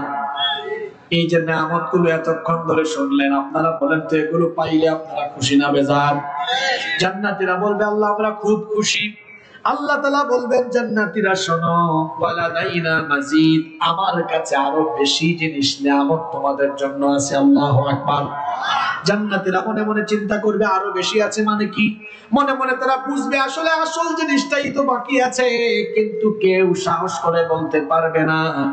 অবশেষে আল্লাহর নবী জবান খুলবেন। আল্লাহর নবী তখন বলবেন, ওগো আল্লাহ, তোমার এই মুমিন বান্দারা তোমাকে না দেখে সারা জীবন তোমার হুকুম আহকাম বিধিবিধান মেনে চলেছে, তোমার উপর ঈমান এনে তোমার ইবাদত বন্দেগী করেছে, আনুগত্য করেছে। জান্নাতে তারা তোমার বানানো সকল নিয়ামত পেলেও তারা তো এখনো তোমাকেই দেখতে পেল না। তুমি কি আজকে তোমার জান্নাতি বান্দাদের সামনে দেখা দিবা না? আল্লাহু আকবার। আল্লাহ রাসূলের সাহাবীরা আল্লাহর নবীকে জিজ্ঞেস করেছিলেন, ওগো আল্লাহর নবী, হাল নারা রাব্বুনা ইয়াউমাল কিয়ামাহ, আমরা কি কিয়ামতের দিন আমাদের রবকে দেখব কিনা? আল্লাহর নবী তখন সাহাবীদেরকে পাল্টা প্রশ্ন করলেন, হাল তুদাররুনা ফি রুয়াতিল কমারি লাইলাতাল বদর। আল্লাহর নবী বললেন, মেঘমুক্ত পরিচ্ছন্ন আকাশে রাতের বেলা চাঁদ দেখতে তোমাদের কোনো অসুবিধা হয় নাকি? সাহাবীরা বললেন না। আল্লাহর নবী আবার জিজ্ঞেস করলেন, হাল তুদাররুনা ফিশ শামসি লাইসা দুনাহা সাহাব, মেঘমুক্ত স্বচ্ছ পরিষ্কার আকাশে দিনের বেলা সূর্য দেখতে তোমাদের কোনো কষ্ট হয় নাকি? আল্লাহর নবী সাহাবীদেরকে জিজ্ঞেস করলেন, পরিষ্কার পরিচ্ছন্ন স্বচ্ছ আকাশে দিনের বেলা সূর্য আর রাতের বেলা চাঁদ দেখতে কষ্ট হয় নাকি? সাহাবীরা বললেন না। আল্লাহর নবী তখন সাহাবীদেরকে বললেন, ফাইন্নাকুম তারাউনাহু কাযালিক। আল্লাহর নবী বললেন, স্বচ্ছ আকাশে যেমন আকাশের চাঁদ আর সূর্য দেখতে কষ্ট হয় না, কিয়ামতের দিন তোমাদের রবকে তোমাদের চোখের সামনে দেখতে তোমার কোনো অসুবিধা হবে না। আল্লাহ তাআলাকে কিয়ামতের দিন দেখা যাবে। আহারে, এই দুনিয়ার মানুষ এত সুন্দর, দুনিয়াটাকে আল্লাহ এত সুন্দর করে বানিয়েছেন, সেই আল্লাহ সুন্দর হবেন কম না বেশি? জোরে বলেন, কম না বেশি? দুনিয়া সুন্দর আসমান সুন্দর, আসমান সুন্দর, জমিন সুন্দর, সুন্দরে সুন্দরে পাল্লা। জানি না কত সুন্দর তুমি আল্লাহ, জানি না কত সুন্দর তুমি আল্লাহ। সুবহানাল্লাহ।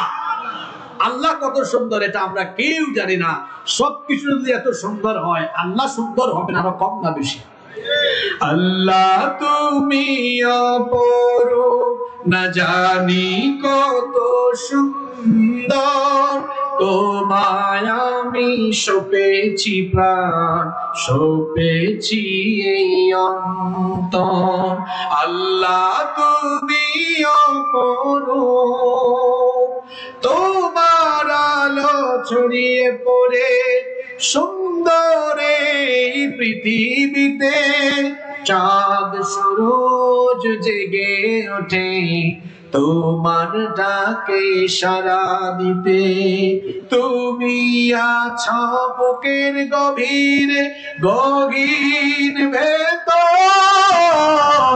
আল্লাহ তুমি অপরূপ, না জানি কত সুন্দর, তোমায় আমি সপেছি প্রাণ, সপেছি এই অন্তর। আল্লাহ তুমি অপরূপ। আল্লাহু আকবার। আল্লাহর নবী বলবেন, আল্লাহ তুমি তো জান্নাত দিয়েছো, কিন্তু তুমি কি তোমার জান্নাতি বান্দাদের সামনে একবার এসে দেখা দিবা না? সুবহানাল্লাহ পড়বেন না? আল্লাহ তাআলা তখন বলবেন, ও আমার হাবিব, কেন আমি দেখা দিব না? কেন আমি আমার জান্নাতি বান্দাদের সামনে আসবো না? আমার জান্নাতি বান্দারা সারাটা জীবন আমার ইবাদত বন্দেগী করেছে, সারাটা জীবন তারা আমার আনুগত্য করেছে, আমার বন্দেগী করেছে, কেন আমার জান্নাতি বান্দাদের সামনে আমি আসবো না? আল্লাহ তাআলা তখন জান্নাতীদের সামনে আসবেন, ফেরেশতারা সারিবদ্ধভাবে দাঁড়াবে। ওয়াজাআ রাব্বুকা ওয়াল মালাকু সাফফান সাফফা। ফেরেশতারা সারিবদ্ধ হয়ে দাঁড়াবে, মহান আল্লাহর ৭০,০০০ নূরের পর্দা সরে যাবে, আর আল্লাহ তাআলা সরাসরি জান্নাতীদের সামনে আসবেন। আল্লাহ এসে জান্নাতীদের দিকে তাকাবেন, জান্নাতীরাও আল্লাহর দিকে তাকাবে, এভাবে অপলক নয়নে উভয়ে উভয়ের দিকে তাকিয়ে থাকবেন। কত সময় যে চলে যাবে বান্দা টেরও পাবে না। আল্লাহু আকবার। সেই পবিত্র অনুষ্ঠানে আমরা থাকতে চাই কি চাই না? জোরে বলেন, সেই পবিত্র অনুষ্ঠানে আমরা থাকতে চাই কি চাই না? হে মহান রব, আমরা তোমার কাছে ফরিয়াদ করছি, সেই পবিত্র অনুষ্ঠানে আমরা তো যে গুনাহগার, সামনের কাতারে বসার চান্সই আমাদের হবে না। আল্লাহ তুমি আমাদেরকে পিছনে অথবা যে কোনো একটা কোনায় কানায়ও আমাদের থাকার ব্যবস্থা করে দিও, বলেন আমিন। এই জান্নাত আমাদের জন্য বানিয়েছেন কে? আরো জুড়ে বলেন কে? এই জান্নাতে যাওয়ার জন্য আমাদের সামনে একটা অফুরন্ত সুযোগ আসতেছে। আর ২-৩ দিন পর, ২-৩ দিন পর একটা ২-৩ দিন হবে, ২ দিন পর একটা মাস আমরা শুরু করতে যাচ্ছি। মাসটার নাম কি? জোরে বলেন, মাসটার নাম কি? রমজান মাস। আমাদের জীবনে যত গুনাহ করেছি আমরা গুনাহ মাফ করাইয়া আল্লাহর কাছ থেকে ক্ষমা প্রাপ্ত হয়ে আল্লাহর এই জান্নাতে ঢোকার একটা সুযোগ আমাদের সামনে চলে এসেছে, বলেন আল্লাহু আকবার। এই যে রমাদান, এই শব্দটা বাংলা না আরবি? জোরে বলেন, বাংলা না আরবি? এটার অর্থ কি? এটার অর্থ হলো জ্বালিয়ে দেওয়া, পুড়িয়ে দেওয়া, ছারখার করে দেওয়া। রমজান মাস আসলে কি আমরা জ্বালাও পোড়াওয়ের কাজ করি নাকি? না। তাহলে রমজান কি জ্বালাতে আসে, কি পোড়াতে আসে? 11টি মাস আমরা গুনাহ করতে করতে আমাদের অন্তরটাকে কলুষিত করে ফেলেছি। 11টি মাস আমরা গুনাহ করতে করতে গুনাহের সাগরে আমরা হাবুডুবু খাচ্ছি। আল্লাহ তাআলা রমাদানুল মুবারকের মাসে 30টা সিয়াম দিয়ে একটা চমৎকার কোর্স দিয়েছেন। আমরা যদি সিয়াম কিয়ামের সাথে আল্লাহর কোরআন চর্চা করে পুরো মাস যদি আমরা তাকওয়ার সাথে চলতে পারি, রমাদান মাসের ইবাদত বন্দেগী আর আমল দিয়ে আমাদের আমলনামায় যে গুনাহগুলো আছে, রমজান মাসের এই নেক আমলগুলো দিয়ে আল্লাহ আমলনামায় থাকা গুনাহগুলোকে জ্বালিয়ে পুড়িয়ে ছাই করে দিয়ে আমাদেরকে গুনাহ থেকে যিনি পবিত্র করে দিবেন তিনি কে? মাহে রমজান এলো বছর ঘুরে, মুমিন মুসলমানের দারে দারে। মাহে রমজান এলো বছর ঘুরে, মুমিন মুসলমানের দারে দারে। রহমতের বাণী নিয়ে, মাগফিরাতের পয়গাম নিয়ে এলো সবার মাঝে আবার ফিরে। মাহে রমজান এলো বছর ঘুরে, মুমিন মুসলমানের দারে দারে। মাহে রমজান এলো বছর ঘুরে, মুমিন মুসলমানের দারে দারে। গুনাহ মাফের এই তো সুযোগ, আল্লাহর প্রিয় হওয়ার এই তো সুযোগ। এই সুযোগে নাও গো তুমি আল্লাহর রঙে জীবন রঙিন করে। মাহে রমজান এলো বছর ঘুরে, মুমিন মুসলমানের দারে দারে। পাপী তাপী আয় রে ছুটে, আল্লাহর রহম তোরা মেরে লুটে। পাহাড় সমান গুনার বোঝা, পাহাড় সমান পাপের বোঝা, দেবেন রহিম সবই ক্ষমা করে। মাহে রমজান এলো বছর ঘুরে, মুমিন মুসলমানের দারে দারে।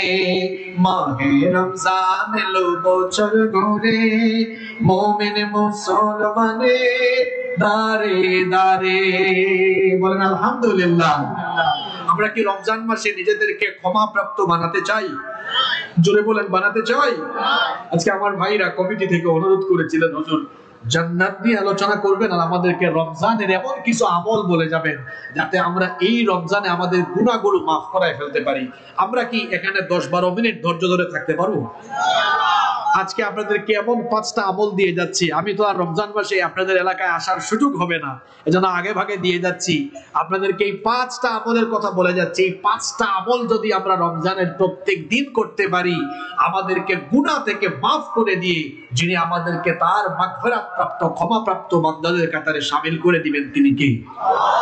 এই 5টা কাজ করতে বলবেন না, সবাই মনে রাখবেন তো। আজকে কি মা বোনরা আছেন? মা বোনরাও শুনবেন, মা বোনরাও শুনবেন। এক নাম্বার, আচ্ছা বলেন তো, আমরা যে খাবার খাই, খাবার খাওয়ার সময় প্লেটে খাবার নেওয়ার আগে সেই প্লেটটাকে আমরা কি করি? ধৌত করি, সাফ করে ধুয়ে নেই। কেন? কারণ ধুয়ে নিলে, সাফ করে, তখন এটা খাবার খাওয়ার উপযুক্ত হয়। খাবার খাওয়ার জন্য যেমন প্লেটকে ধুয়ে খাবার খাওয়ারের উপযোগী বানাতে হয়, ঠিক তেমনি আমরা আল্লাহ তাআলার জান্নাত পেতে হলে আগে নিজেকে ক্ষমাপ্রাপ্ত হিসাবে আমাদেরকে উপযোগী বানাতে হয়। খাবার খাওয়ার আগে যেমন প্লেট ধুইতে হয়, তেমনি আল্লাহর তরফ থেকে রহমত পেতে হলে, মাগফিরাত পেতে হলে এর আগে আমাদেরকে একটু ধুয়ে বসে সাফ করতে হবে। কারণ আমাদের জীবনে গুনাহ আছে না নাই? এখন প্লেট তো ধুই আমরা পানি দিয়ে, ভীম সাবান দিয়ে, আমাদের নিজেদের গুনাহকে আমরা ধুবো কি দিয়ে? তওবা ইস্তেগফার দিয়ে। জোরে বলেন, কি দিয়ে? তওবা ইস্তেগফার দিয়ে। আমাদের গুনাহের পরিমাণ যত বেশি, আল্লাহ তাআলার দয়ার পরিমাণ কম না বেশি? আল্লাহ তুমি দয়ার সাগর, রহমানুর রহিম, তোমার দয়ায় পূর্ণ আমার সাহারা নিশিদিন, তোমার দয়ায় পূর্ণ আমার সাহারা নিশিদিন। আল্লাহু আকবার। সার্বক্ষণিক যার দয়ায় বেঁচে আছি তিনি কি? আপনি তওবা ইস্তেগফার করেন, কারণ তওবা ইস্তেগফার করলে সব গুনাহ মাফ করে দেন কে? আল্লাহ। আমার নবী ডেইলি আল্লাহর কাছে তওবা ইস্তেগফার করতেন কতবার? এক হাদিসে এসেছে আকতারা মিন 70 মাররা, 70 বারের চাইতে বেশি। আর আরেক হাদিসে এসেছে মিআতা মাররা, 100 বার। তাহলে দুইটা হাদিসকে মিলালে কি হয়? 70 থেকে 100 বার। বলেন তো দেখি, রাসূলের জীবনে কি কোনো গুনাহ আছে? গুনাহ নাই, তারপরেও ডেইলি ইস্তেগফার করতেন 70 থেকে 100 বার। আর আমাদের জীবনে গুনাহ আছে না নাই? আমাদের জীবনে গুনাহ কম না বেশি? রাসূল তার জীবনে গুনাহ না থাকা সত্ত্বেও যদি ডেইলি 70 থেকে 100 বার তওবা ইস্তেগফার করেন, আমাদের যেহেতু গুনাহ আছে তো আমাদের তওবা ইস্তেগফার করা দরকার এর চাইতে আরো কম না বেশি? আমরা কি করি? জোরে বলেন করি? সময়ই নাই আমাদের। ইস্তেগফার করবেন, চোখের পানির বড় দাম।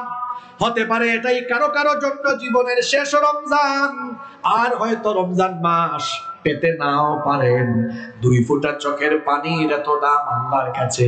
এই যে পাশেই আপনাদের বঙ্গোপসাগর আছে, বঙ্গোপসাগর সহ দুনিয়ার 7টি বড় বড় মহাসাগরের পানি দিয়ে বলেন তো দেখি জাহান্নামের আগুনকে নিভিয়ে দেওয়া যাবে নাকি?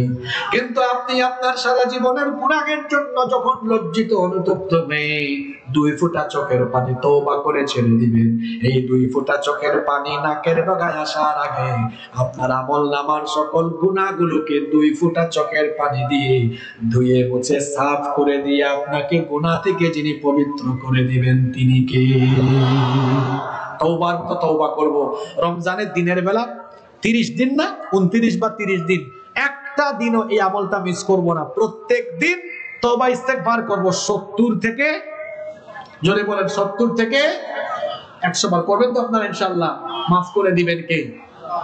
2 নাম্বার, এই রমজান মাসকে ভালোভাবে কাজে লাগাতে হলে 2 নাম্বার যে আমলটা আমরা সবাই করব সেটা হচ্ছে রমজান মাসে বেশি বেশি আল্লাহর কাছে দোয়া করব, কারণ রমজান মাস তো দোয়া কবুলের মাস। তবে আমার দিকে তাকান বাবারা, ভাইয়েরা, মহিলা প্যান্ডেলে থাকা মা বোনেরা, রমজান মাসে আপনারা বেশি বেশি দোয়া করবেন। তবে দেখবেন ওই যে পরীক্ষার্থী ছেলে মেয়েরা আছে, তারা পরীক্ষার আগে স্যারকে বলে, স্যার এত বড় বই ঠিক আছে পড়বো, কিন্তু একটু যেগুলা বেশি কমন আসতে পারে, যেগুলা বেশি গুরুত্বপূর্ণ এগুলো বলে দেন। তখন স্যার 100টা প্রশ্ন থেকে 20টা বলে দেন, ছাত্ররা 20টা পড়ে যায়, পরীক্ষায় পাশও করে ফেলে। পুরো রমজান মাসই তো দোয়া কবুলের মাস, তবে দোয়া কবুলের কিছু গুরুত্বপূর্ণ সময় আছে না নাই? এইরকম 8টা সময়ের কথা বলে দিই। রমজান মাসে এই 8টা সময়ে, রমজান মাসে এই 8টা সময়ে দোয়া করতে ভুলবেন না। কয়টা সময়? এই 8টা সময় দোয়া করলেই দোয়া কবুল করবেন যিনি তিনি কে? ভালো করে শুনেন। 1 নাম্বার, মা বাইনাল আযান ওয়াল ইকামা, আযান এবং ইকামতের মাঝখানে দোয়া করতে ভুলবেন না, কারণ আল্লাহর নবী বলেছেন লা ইউরাদ্দু দুআ বাইনাল আযান ওয়াল ইকামা, আযান আর ইকামতের মাঝখানে যে দোয়া করা হয় এই দোয়া আল্লাহ তাআলা ফিরায়া দেন না। প্রত্যেক ওয়াক্ত নামাজের জন্য আযান হয় না? আযানের অন্তত কত মিনিট পরে জামাত আরম্ভ হয়? অন্তত 15 মিনিট না? অন্তত 15 মিনিট। তো এই যে আযান ইকামতের মাঝখানে এই 15 মিনিট আপনারা কি করেন? যুবক ছেলেরা তো রমজান মাসে তারা কি করবে একটু আগাম বলে দেই। তারা প্রথম তারাবিতে গিয়ে একটা সেলফি তুলবে। আলহামদুলিল্লাহ প্রথম তারাবিতে উপস্থিত, নামাজ পড়ে আবার আলহামদুলিল্লাহ প্রথম তারাবি ডান। প্রথম তারাবি কিরে পোলা পাইন এখন কথা কয় না, এগুলো শুরু হবে দেখবেন। এই যে আজান হওয়ার পরে সে মসজিদে গিয়ে ছবিটা তুললো, এই ভাইটা জানে না আজান হওয়ার পরে আজান ইকামতের মাঝখানে এই যে 15টা মিনিট সময় আছে, এই সময় বান্দা আল্লাহর কাছে যা চাইবে, যা দোয়া করবে আল্লাহ কোনো কিছু ফিরাইয়া দিবেন না। সুবহানাল্লাহ। তো তখন কি মোবাইল চালাবো? আর বুড়া চাচারা কি করে? পাশের মুরব্বী এমনি এমনি গুতায়, কয় কি খবর? তারপর কয় তোমার বউ বাচ্চার কি খবর? চাচা 2 চাচা কি করে? গল্প করে আজান ইকামতের মাঝখানে। আর যুবকরা একটা আরেকটারে কয়, দোস্ত দেখ একটু আগে ছবি দিছি রমজানের প্রথম তারাবি, 10টা লাইক পেয়ে গেছি। তারা হিসাব করে লাইকের, আর বুড়া চাচারা হিসাব করেন পরিবারের, তারা গল্প গুজব করেন। আজান ইকামতের মাঝখানে কি গল্প করা আর ফেসবুক চালানোর সময়? জোরে বলেন, ফেসবুক চালানোর সময়? আর মহিলাদের অবস্থা তো খারাপ, তারা আজান কোন দিকে ইকামত কোন দিকে খবরও নাই। আমি আমার মা বোনদেরকে সহ আপনাদের সবাইকে বলবো, রমজান মাসে 8টা সময় দোয়া কবুল করবেন, আল্লাহ ফিরাইয়া দিবেন না। সুবহানাল্লাহ। এর মধ্যে 1 নাম্বার আজান ইকামতের মাঝখানে এই সময়ে দোয়া করলে দোয়া কবুল করবেন যিনি তিনি কে? এই 8টা সময় মুখস্থ করতে পারবেন না? আমি কালকে খুলনায় বলেছি, তারা মুখস্থ করছে, আপনারা আজকে পারবেন না? 1 বলেন, 1 কি বলেন? 1 নাম্বার কি বললাম? আজান ইকামতের মাঝখানে। 2 নাম্বার দুবুরা কুল্লি সালাতিন মাকতুবা, প্রত্যেক ফরজ নামাজে অবশ্যই বেশি বেশি দোয়া করবেন, কারণ এই সময় দোয়া কবুল করবেন কে? 3 নাম্বার, নামাজে যখন সাজদায় যাবেন তখন দোয়া করবেন, কারণ আল্লাহর নবী বলেছেন বান্দা যখন নামাজে দাঁড়িয়ে যায়, সে যখন নামাজে সাজদায় যায়, আকরাবু মা ইয়াকুনুল আবদু মির রাব্বিহি ওয়া হুয়া সাজিদ, আল্লাহর নবী বলেছেন বান্দা যখন নামাজে আল্লাহ তাআলার কুদরতি চরণে সাজদায় লুটিয়ে পড়ে, তখন বান্দা আল্লাহর এত কাছাকাছি চলে যায়, আল্লাহ আর বান্দার মাঝখানে তখন কোনো পর্দা থাকে না। নবীজি বলেছেন ফাআকতিরু ফীহি দুআ, সুতরাং সিজদার সময় বেশি বেশি দোয়া করো। কিন্তু আমাদের দেশের মুসল্লিদের পরিস্থিতি হলো এমন, সাজদার মধ্যে যত তাড়াহুড়া, সাজদায় গিয়ে সুবহান রাব্বিয়াল আলা শুদ্ধ করে পড়ে না। হাসতেছেন আপনারা, এগুলো বাস্তব না অবাস্তব? সাজদা একটু লম্বা করবেন। ইমাম সাহেব তো সাজদা লম্বা করলেও বিপদ, পিছন থেকে মুসল্লি সিগন্যাল মেরে ইমাম সাহেবকে সতর্ক করে। ও আপনাদের এলাকায় নাই তো এগুলো? এমনি এমনি মানে আসলে এরকম সাজদাতে একটু লম্বা করবেন, সাজদার সময় দোয়া করবেন। আল্লাহর রাসূলের একটা আমল আছে, এই আমলটা হলো আমাদের সমাজে বড় নিরীহ আমল। কথাটা কি বললাম? না, কি আমল? নিরীহ। নিরীহ মানে এটা কেউ করে না, অথচ আল্লাহর নবী আমলটা কখনো মিস করতেন না। নবীজি সাজদায় যাওয়ার পরে সাজদার তাসবিহ তো আপনারা পড়েন, জানেন সুবহান রাব্বিয়াল আলা, কিন্তু আল্লাহর নবী এটার পাশাপাশি একটা দোয়া কখনো মিস করতেন না। সাজদায় নবীজি একটা দোয়া করতেন, আল্লাহুম্মা গফির লি যামবি কুল্লাহু দিক্কাহু ওয়া জিল্লাহু ওয়া আউওয়ালাহু ওয়া আখিরাহু ওয়া আলানিয়াতাহু ওয়া সিররাহু। কে কে এটা পারেন হাত তুলেন তো? বলেন আল্লাহুম্মা গফিরলি। এই তো বলে না, বললে তো মুখস্থ হয়ে যাবে। আমি দোয়া করছি আল্লাহ, বলে বলে মুখস্থ করায় দাও। বলেন আল্লাহুম্মা গফিরলি যামবি কুল্লাহু দিক্কাহু ওয়া জিল্লাহু ওয়া আউওয়ালাহু ওয়া আখিরাহু ওয়া আলানিয়াতাহু ওয়া সিররাহু। কত সুন্দর দোয়া। অর্থ হলো, হে আল্লাহ, আমার সকল গুনাহ ছোট বড়, প্রথম শেষ প্রকাশ্য গোপন যত গুনাহ আছে সব গুনাহ মাফ করে দাও। বলেন আমিন। যে 8টা সময় রমজান মাসে দোয়া করতে ভুলবেন না, তার 3 নাম্বার হলো অবশ্যই সাজদার মধ্যে দোয়া করতে ভুলবেন না, কারণ সাজদার মধ্যে দোয়া করলে দোয়া কবুল করেন কে? 4 নাম্বার, 1/3 রাত যখন অতিবাহিত হয়ে যায় অথবা শেষ রাতে তাহাজ্জুদের নামাজে যখন উঠবেন, ভোর রাতে তো সাহারি খাওয়ার জন্য উঠবেন, 30 মিনিট 1 ঘন্টা আগে ঘুম থেকে উঠবেন, তাহাজ্জুদ আদায় করবেন। তাহাজ্জুদের সময়ে বান্দা যে দোয়া করবে আল্লাহ সেই দোয়া ফিরাইয়া দিবেন না। কয়টা বললাম? কয়টা মনে রাখছেন কিনা দেখি? 1 নাম্বার কি বলছি? হ্যাঁ মাশাআল্লাহ, আজানে কামতের মাঝখানে। 2 নাম্বার 5 ওয়াক্ত নামাজে। 3 নাম্বার নামাজে কিসের মধ্যে? 4 নাম্বার কোন টাইমে? তাহাজ্জুদের টাইমে। কোন টাইমে? 5 নাম্বার রমজান মাসে আমরা জুমা পাবো 4টা। কয়টা? 4টা জুমায়। জুমার দিনে দেরি করবেন না, আজান হলে মসজিদে যাবেন। ইমাম সাহেব, খতিব সাহেব মিম্বরে বসা থেকে নিয়ে নামাজ পর্যন্ত এই সময়টাতেও দোয়া করলে দোয়া যিনি কবুল করেন তিনি কে? এরপরে আসেন 6 নাম্বার হলো জুমার দিনে। জুমার দিনে আসরের পর থেকে নিয়ে সূর্যাস্ত পর্যন্ত এই সময়টাতে দোয়া করলে দোয়া যিনি ফিরাইয়া দিবেন না তিনি কে? 7 নাম্বার হলো সারাটা দিন রোজা রেখে ইফতারের 30 মিনিট আগে 20 মিনিট আগে খেজুর, পানি, বিভিন্ন ধরনের শরবত, ছোলা, বেগুনি, বিভিন্ন ধরনের মিষ্টান্ন, বিভিন্ন ধরনের ফ্রুটস, এত ইফতার সামনে নিয়ে বসলেন কিন্তু খাবার খাচ্ছে না। বান্দা তখন ভয় করতেছে কারে? আল্লাহ ফেরেশতাদেরকে ডেকে বলেন, তাকায় দেখ আমার বান্দা 12 ঘন্টা 13 ঘন্টা খায় নাই, এখনো তার সামনে খাবার আছে, খাইতেছে না, কারণ আমার বান্দা ভয় করে আমাকে। সুবহানাল্লাহ। এই সময় যুবকরা যেটা করবে, আমি আগাম কিছু কথা বলে যাচ্ছি, যুবকরা প্রথম দিনের ইফতারি সামনে নিয়ে বলবে, প্রথম রোজার ইফতার করতে বসেছি, আগে একটা ছবি তুলবে, খাইয়া তারপর একটু টাল হয়ে এরকম পরে ছবি আর একটা তুলবে। প্রথম ইফতার ডান। কি বলে? এরকম আছে না? খালাস না, এরা ডান ব্যবহার করে, ডান শব্দ দেখেন না, কিছু করে বলে ডান। এই যুবক ভাইয়েরা ঠিক আছে না? আমার বলে ঠিক, কি ভদ্র পোলা পায় না। ইফতার সামনে নিয়ে কি এরকম সেলফি তোলা হবে নাকি? ইফতারের আগে বান্দা যখন আল্লাহর দরবারে হাত তুলে দোয়া করে, আল্লাহর নবী বলেছেন ইফতারের সময় দোয়া করলে, ইফতার সামনে নিয়ে দোয়া করলে ওই দোয়াও আল্লাহ ফিরায়া দেন না। ইফতার সামনে নিয়ে কি আমরা গল্প করব, সেলফি তুলবো, না দোয়া করব? জোরে বলেন কি করব?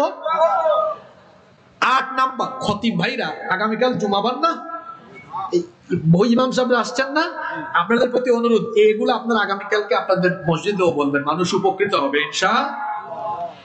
8 নাম্বার, রমজান মাসে যে সময়গুলোতে দোয়া করতে ভুলবেন না, এর মধ্যে 8 নাম্বার হলো, ভালো করে শুনেন, খুব মনোযোগ দিয়ে শুনেন, রমজান মাসে একটা রাত আছে, যে রাতের নাম হলো লাইলাতুল কদর। ওই কদরের রাতে যখন আপনি দোয়া করবেন, এই দোয়া যিনি ফিরাইয়া দিবেন না তিনি কে?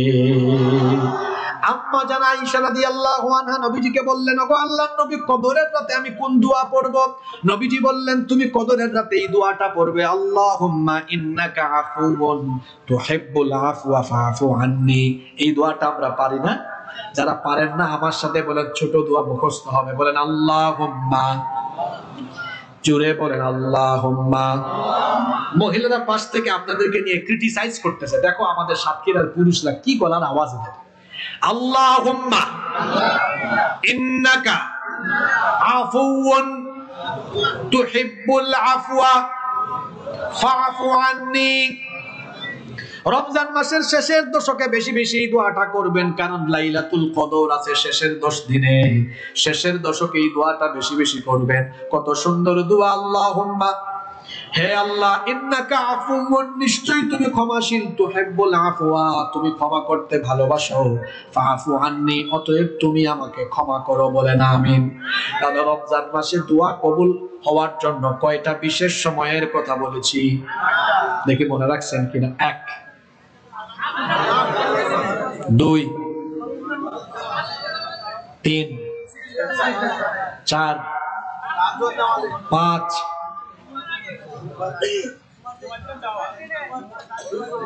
জুমার দিনে খতিব সাহেব মেম্বরে বসা থেকে নিয়ে নামাজ পর্যন্ত 6, জুমার দিনে আসরের পর থেকে সূর্যাস্ত পর্যন্ত 7, 8, আলহামদুলিল্লাহ পড়েন। এইটা হলো সাতক্ষীরার শ্রোতাদের বৈশিষ্ট্য, মুখস্থ করে ফেলছে, আলহামদুলিল্লাহ পড়েন। আমি রমজান মাসের জন্য মানে জান্নাত উপযোগী বানাবার জন্য আপনি নিজেকে জান্নাতি বানাবেন, বেশি না, মাত্র কয়টা আমলের কথা বলতেছি? 5টা। ওই 2 নম্বরে 8টা দুয়ার সময় ঢুকছে, কিন্তু মূল আমল কয়টা? 1 নাম্বার বলছি, প্রত্যেক দিন 70 থেকে 100 বার তওবা ইস্তেগফার করা, করবেন তো? 2, বেশি বেশি দোয়া করা, বিশেষ করে কয়টা সময়ে? 3, রমজান মাসে তাহাজ্জুদ মিস করবেন না। এমনিতে তো সারা বছর পড়তে পারেন না, কিন্তু রমজান মাসে পড়ার একটা সুযোগ আছে। ভোর রাতে সাহরি খাওয়ার জন্য উঠবেন, আধা ঘন্টা 1 ঘন্টা আগে উঠে যাবেন, তাহাজ্জুদের নামাজ আদায় করবেন। কারণ হলো ফরজ নামাজের পরে তাহাজ্জুদের নামাজ যার কাছে সবচাইতে পছন্দের তিনি কে? রাতের আধারে যারা সিজদাতে রয়, চোখের শ্রুতে নদী যেন বয়। রাতের আধারে যারা সিজদাতে রয়, তো চোখের শ্রুতে নদী যেন বয়। ছলনার হাত ছানি যত আসো, পেছনে ফিরেও তাকায় না। যাদের হৃদয়ে আছে আল্লাহর ভয়, তারা কবু পথ ভুলে যায় না। আল্লাহর প্রেম ছাড়াই দুনিয়ায় কারো কাছে কোনো কিছু চায় না। বলেন আলহামদুলিল্লাহ। 4 নাম্বার, রমজানে একদিনও কোরআন তেলাওয়াত বাদ দিবেন না, কারণ রমজান হলো কোরআন নাজিলের মাস। শাহরু রমাদানাল্লাযী উনজিলা ফীহিল কুরআন, এই মাসে কোরআন নাজিল করেছেন কে? এজন্য রমজান মাসে একদিনও কোরআন তেলাওয়াতের আমল মিস করবেন না। 5 নাম্বার আমল হলো তারাবিহের নামাজ আপনারা গ্যাপ দিবেন না, তারাবিহের নামাজ মিস দিবেন না, কারণ আল্লাহর নবী বলেছেন ইন্নাল্লাহা ফারাদা আলাইকুম সিয়ামা রমাদান ওয়া সানানতু লাকুম কিয়ামা। আল্লাহ তোমাদের জন্য রমজান মাসের রোজা ফরজ করেছেন আর আমি তোমাদের জন্য তারাবিহের নামাজের ব্যবস্থা করেছি। ফামান সামাহু ওয়া কামাহু ঈমানাও ওয়া ইহতিসাবান গুফিরা লাহু মা তাকাদ্দামা মিন যামবি। আল্লাহর নবী বলেছেন, সুতরাং যে ব্যক্তি ঈমান আর ইহতিসাবের সাথে রমজানের সিয়াম রাতের কিয়াম আদায় করবে, তার পিছনের সকল গুনাহ যিনি মাফ করে দিবেন তিনি কে? তবে রমজান মাসে তারাবির নামাজে তারাবির নামে তামাশা করবেন না, তাড়াহুড়া করবেন না। তারাবির নামাজে ইমাম সাহেবকে স্পিডে পড়তে, দ্রুত গতিতে পড়তে বাধ্যবাধকতা আরোপ করবেন না, বরং বলবেন হুজুর আপনি আস্তে আস্তে পড়েন, ধীরে ধীরে, যেন প্রতিটা অক্ষর বোঝা যায়, পেছন থেকে যেন মুসল্লি বুঝতে পারে, এভাবে আস্তে আস্তে করে পড়েন। মাতালুহুম কামাতালিল্লাযী ইসতাওকাদা নারা ফালাম্মা আযাআত মা হাওলাহু যাহাবাল্লাহু বিনূরিহিম ওয়া তারাকাহুম ফী যুলুমাতিন লা ইউবসিরুন সুম্মুন বুকমুন উময়ুন ফাহুম লা ইয়ারজিউন আও কাসাইয়্যিবিন মিনাস সামা فيه ظلمات ورعد وبرق يجعلون أصابعهم في آذانهم من الصواعق حذر الموت والله محيط بالكافرين। এই যে তিলাওয়াত করলাম, প্রতিটা অক্ষর বোঝা গেল কি গেল না? প্রতিটা অক্ষর বোঝা গেল কি গেল না? এই রকম করে হক আদায় করে পড়বেন। রমজানে তারাবির নামে তামাশা করে আল্লাহর কোরআনের সাথে বেয়াদবি করবেন না, ধীরে ধীরে আমরা আদায় করব ইনশাআল্লাহ। তাইলে আমরা জান্নাত নিয়ে আলোচনা করলাম, আর নিজেকে জান্নাতি বানানোর একটা সুযোগ তো রমজান মাসে পাচ্ছি। রমজান মাসে এই 5টা আমলের কথা বলে গেলাম, এটা মিস দিবেন না। এই 5টা আমলের মাধ্যমে আমরা ক্ষমাপ্রাপ্ত জান্নাতি বান্দা হয়ে যেতে পারবো ইনশাআল্লাহ। কোন 5টা আমল? 1, প্রতিদিন 70 থেকে 100 বার তওবা ইস্তেগফার আমরা মিস দিব না ইনশাআল্লাহ। 2, রমজান মাসে বিশেষ 8টা সময়ে দোয়া করতে ভুলবো না ইনশাআল্লাহ। 3, তাহাজ্জুদ একদিনও গ্যাপ দিব না, জোরে বলি ইনশাআল্লাহ। 4, কুরআন তেলাওয়াত কি বাদ দিব? 5 নম্বর কি বলেছি? তারাবির নামাজও মিস দেব না ইনশাআল্লাহ। এই 5টা আমল করার তৌফিক আল্লাহ দান করেন, আর আমাদেরকে জান্নাতি হওয়ার কোয়ালিটি অর্জন করার তৌফিক আল্লাহ দান করেন। আমরা সবাই বলি আমিন। কেউ দাঁড়াবেন না, আমরা মুনাজাত করে উঠবো। তার আগে দেখি ইন্তেজামিয়া কমিটির কোন সমাপনী কথা আছে কিনা। আমার ভাই ইসমাইল হোসেন মিনল ভাই, আপনাদের এলাকার গৌরব, তিনি বাংলাদেশ বেতারে ধারাভাষ্য দেন। আমার ভাই তো একটা সঙ্গীতের আপনার করেছেন, ইউটিউবে আছে জন্য গাই নাই, কিন্তু আজকে নতুন নতুন 6-7টা বেশি দেরি হয়। খুশি হয়েছেন না আপনি? পুরান জিনিস ভালো না নতুন জিনিস ভালো? নতুন জিনিস ভালো। আমার ভাই, আমি একটু অসুস্থতা বোধ করছি, এর জন্য দেখেন না এটা খুলে ফেলছি, তো গরমও লাগছে, একটু ফ্যান ব্যবস্থা করলে ভালো হইতো। আরে যাই হোক, আচ্ছা যাই হোক, ঠিক আছে, বসেন বসেন। আপনার সাতক্ষীরার মানুষ, ধরলে ছাড়েন না, এটা সুপার গুড মতো আপনার। আল্লাহ এই ভালোবাসা কবুল করেন। আমাদের ভালোবাসা সবই যেন হয় মহান রবের জন্য, রাগ ক্ষোভ ঘৃণা গুলো তাও যেন হয় শুধু প্রভু তোমারই জন্য। ভালোবাসি বাসি ভালো, ভালোবাসি প্রভু তোমাকে, ইয়া হাবিবি ইয়া রাসূলুল্লাহ, হৃদয়ে গেঁথেছি তোমাকে। মান আহাব্বা লিল্লাহ ওয়া আবগাদা লিল্লাহ ওয়া আ'তা লিল্লাহ ওয়া মানা'a লিল্লাহ ফাকাদ استكمل الإيمان. من أحب لله وأبغض لله وأعطى لله ومنع لله فقد استكمل الإيمان. যারা দাঁড়িয়ে আছেন জায়গায় বসে যান, আমরা মুনাজাত করবো ইনশাআল্লাহ। আমার ইসমাইল হোসেন মিলন ভাই সহ আমার ভাইয়ের সাথে আরো যত যুবক ভাইরা, ছাত্র ভাইরা এবং একটা স্বেচ্ছাসেবী সংগঠন আছে, নাম কি?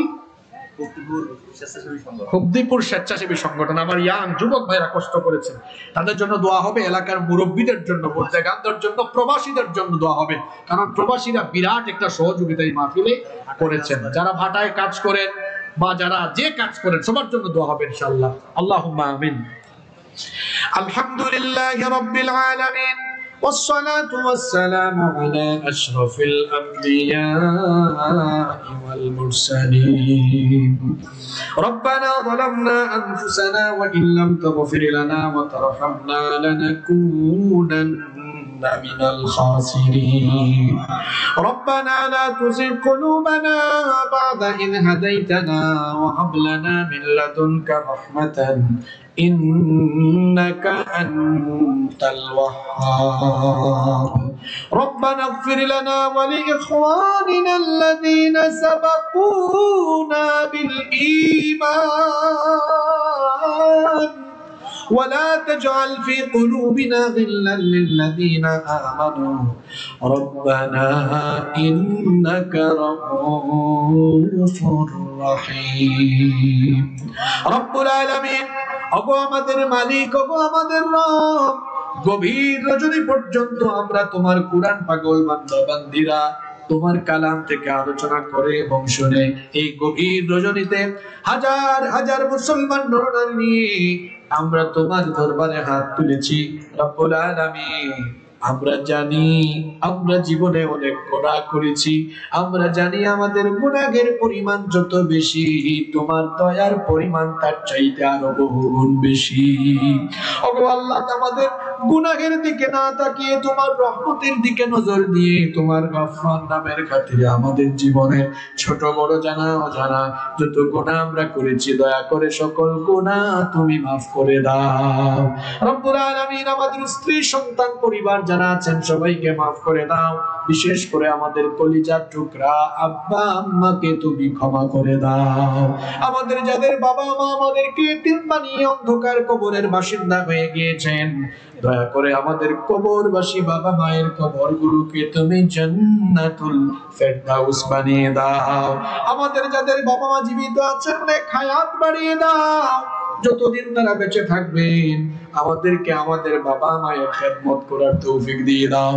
আল্লাহুম্মা গফিরলি ওয়া লিওয়ালিদাইয়া ওয়া কুর রাব্বিরহামহুমা কামা রাব্বায়ানি সগীরা রাব্বিরহামহুমা কামা রাব্বায়ানি সগীরা। রব্বুল আলামিন, ওগো আমাদের মালিক, আমাদের যত আত্মীয় স্বজন কবরে চলে গিয়েছেন সবার কবরের আযাব মাফ করে দাও। বিশেষ করে এই এলাকায় খুবদিপুর এবং এই খুবদিপুর এবং আব্দুল খালি এলাকায় কবরস্থানে যত মুর্তেগান শাহীদ আল্লাহ দয়া করে সবার কবরের আযাবকে তুমি মাফ করে দাও। রব্বুল আলামিন, আমাদের অভাব অনটন দূর করে দাও। আমরা যারা ঋণগ্রস্ত আছি ঋণ পরিশোধের তৌফিক দাও। যে যে সমস্যায় আটকে আছে সমাধানের ব্যবস্থা করে দাও। যারা আমার সাথে আমিন আমিন বলছেন সকলের হৃদয়ের নেক বাসনা তুমি পূরণ করে দাও। রব্বুল আলামিন, ওগো আমাদের মালিক, আজকের এই মাহফিলের ইন্তেজামকে তুমি কবুল আর মঞ্জুর করে নাও। এই মাহফিল আয়োজন করতে গিয়ে যারা টাকা পয়সা মেধা শ্রম বুদ্ধি দিয়ে যারা যেভাবে সাহায্য সহযোগিতা করেছেন দয়া করে সকলের সাহায্য সহযোগিতাকে তুমি কবুল আর মঞ্জুর করে নাও। রব্বুল আলামিন, বিশেষ করে প্রবাসী ভাইয়েরা অর্থনৈতিক ভাবে ভালো সহযোগিতা করেছেন, আল্লাহ আমার প্রবাসী ভাইদের জীবনের গুনাহ খাতা মাফ করে দাও। রব্বুল আলামিন, তাদের উপার্জনে বরকত দিয়ে দাও। রব্বুল আলামিন, তাদের প্রবাস জীবনকে সুন্দর সুগময় এবং নিরাপদ করে দাও। যারা চাকরি করেন ব্যবসা করেন সকলের কাজে কর্মে ব্যবসায় বরকত দিয়ে দাও। রব্বুল আলামিন, অনেকে ভাটায় কাজ করেন, রব্বুল আলামিন যারা এখানে যে কাজ করেন প্রত্যেকের কাজে তুমি বরকত দাও। আমাদেরকে হালাল উপায় উপার্জনের তৌফিক দাও। হারাম থেকে আমাদেরকে হেফাজত করো। যে স্বেচ্ছাসেবী সংগঠনের ভাইরা এই মাহফিলে সহযোগিতা করেছেন আল্লাহ আমার ভাইদেরকে মাফ করে দাও। রব্বুল আলামিন, আমার ইসমাইল হোসেন মিলন ভাইকে আল্লাহ তুমি ক্ষমা করে দাও। পুরো ইসলাম প্রিয় দিন প্রিয় আলেম ওলামা প্রিয় মানুষ আল্লাহ তুমি তার সন্তানদেরকে তার বাবা মা তার পরিবারের সবাইকে তুমি মাফ করে দাও। আজকের মাহফিলের সম্মানিত সভাপতি জনাব আলহাজ শেখ গোলাম মাহমুদ সাহেব সহ যত অতিথিবৃন্দ ছিলেন আল্লাহ সবাইকে মাফ করে দাও। ওসি সাহেব এসেছেন আল্লাহ ওসি সাহেবকেও মাফ করে দাও। রব্বুল আলামিন, আমার দেশের দেশের পুলিশ, র্যাব, বিজিবি, সেনাবাহিনী, বিমান বাহিনী, নৌবাহিনী, এনএসআই, ডিজিএফআই, গোয়েন্দা সংস্থা, টিভি, যত বাহিনী আছে আল্লাহ সবাইকে তুমি হেফাজত করো, সবাইকে তুমি দ্বীনের জন্য কবুল করে নাও রব্বুল আলামিন। আজকের এই মাহফিলে যত যুবক ভাইরা কষ্ট করেছেন আল্লাহ আমার যুবক ভাইদেরকে তুমি মাফ করে দাও, তাদের গুনাহ খাতা মাফ করে দে, তাদের প্রত্যেককে তুমি দ্বীনের জন্য কবুল করে নাও রব্বুল আলামিন। এই মাহফিলে অসংখ্য বৃদ্ধ বাবারা এসেছেন আল্লাহ আমার বাবাদের গুনাহগুলো তুমি মাফ করে দাও, তাদেরকে ঈমানি জিন্দেগি গঠন করার তৌফিক দিয়ে দাও রব্বুল আলামিন। 24-এর গণ অভ্যুত্থানে আমার যে সকল ভাই বোনেরা শহীদ হয়েছেন আল্লাহ আমার ভাই বোনদেরকে তুমি শাহাদাতের সর্বোচ্চ মর্যাদা দান করে দাও আল্লাহ। যারা এখনো অসুস্থ আছেন, আহত আছেন, তাদেরকে তুমি দ্রুত শিফা নসিব করে দাও রব্বুল আলামিন। আমাদের সবাইকে ঐক্যবদ্ধ হয়ে এই দেশকে মিলেমিশে সাজাবার গঠন করার তৌফিক দাও রব্বুল আলামিন। রাস্তাঘাটে বিপদ আপদ বালা মুসিবত থেকে আমাদেরকে হেফাজত করো, আমাদেরকে আজীবন তোমার দ্বীনের পথে অটল বিচল থাকার তৌফিক দিয়ে দাও। সাল্লাল্লাহু তাআলা আলা খায়রি খালকিহি মুহাম্মাদিন ওয়া আলিহি ওয়া আসহাবিহি আজমাইন বিফadli সুবহান রাব্বিকা রাব্বিল ইজ্জাতি আম্মা ইয়াসিফুন ওয়া সালামুন আলাল মুরসালিন ওয়ালহামদুলিল্লাহি রাব্বিল আলামিন। ওয়া الآخر كلامنا عند الموت لا إله إلا الله محمد رسول الله. والسلام عليكم ورحمة الله وبركاته.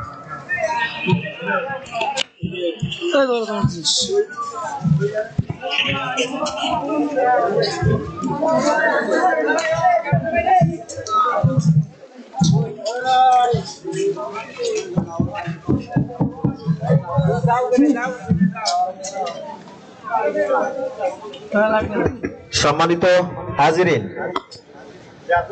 আপনারা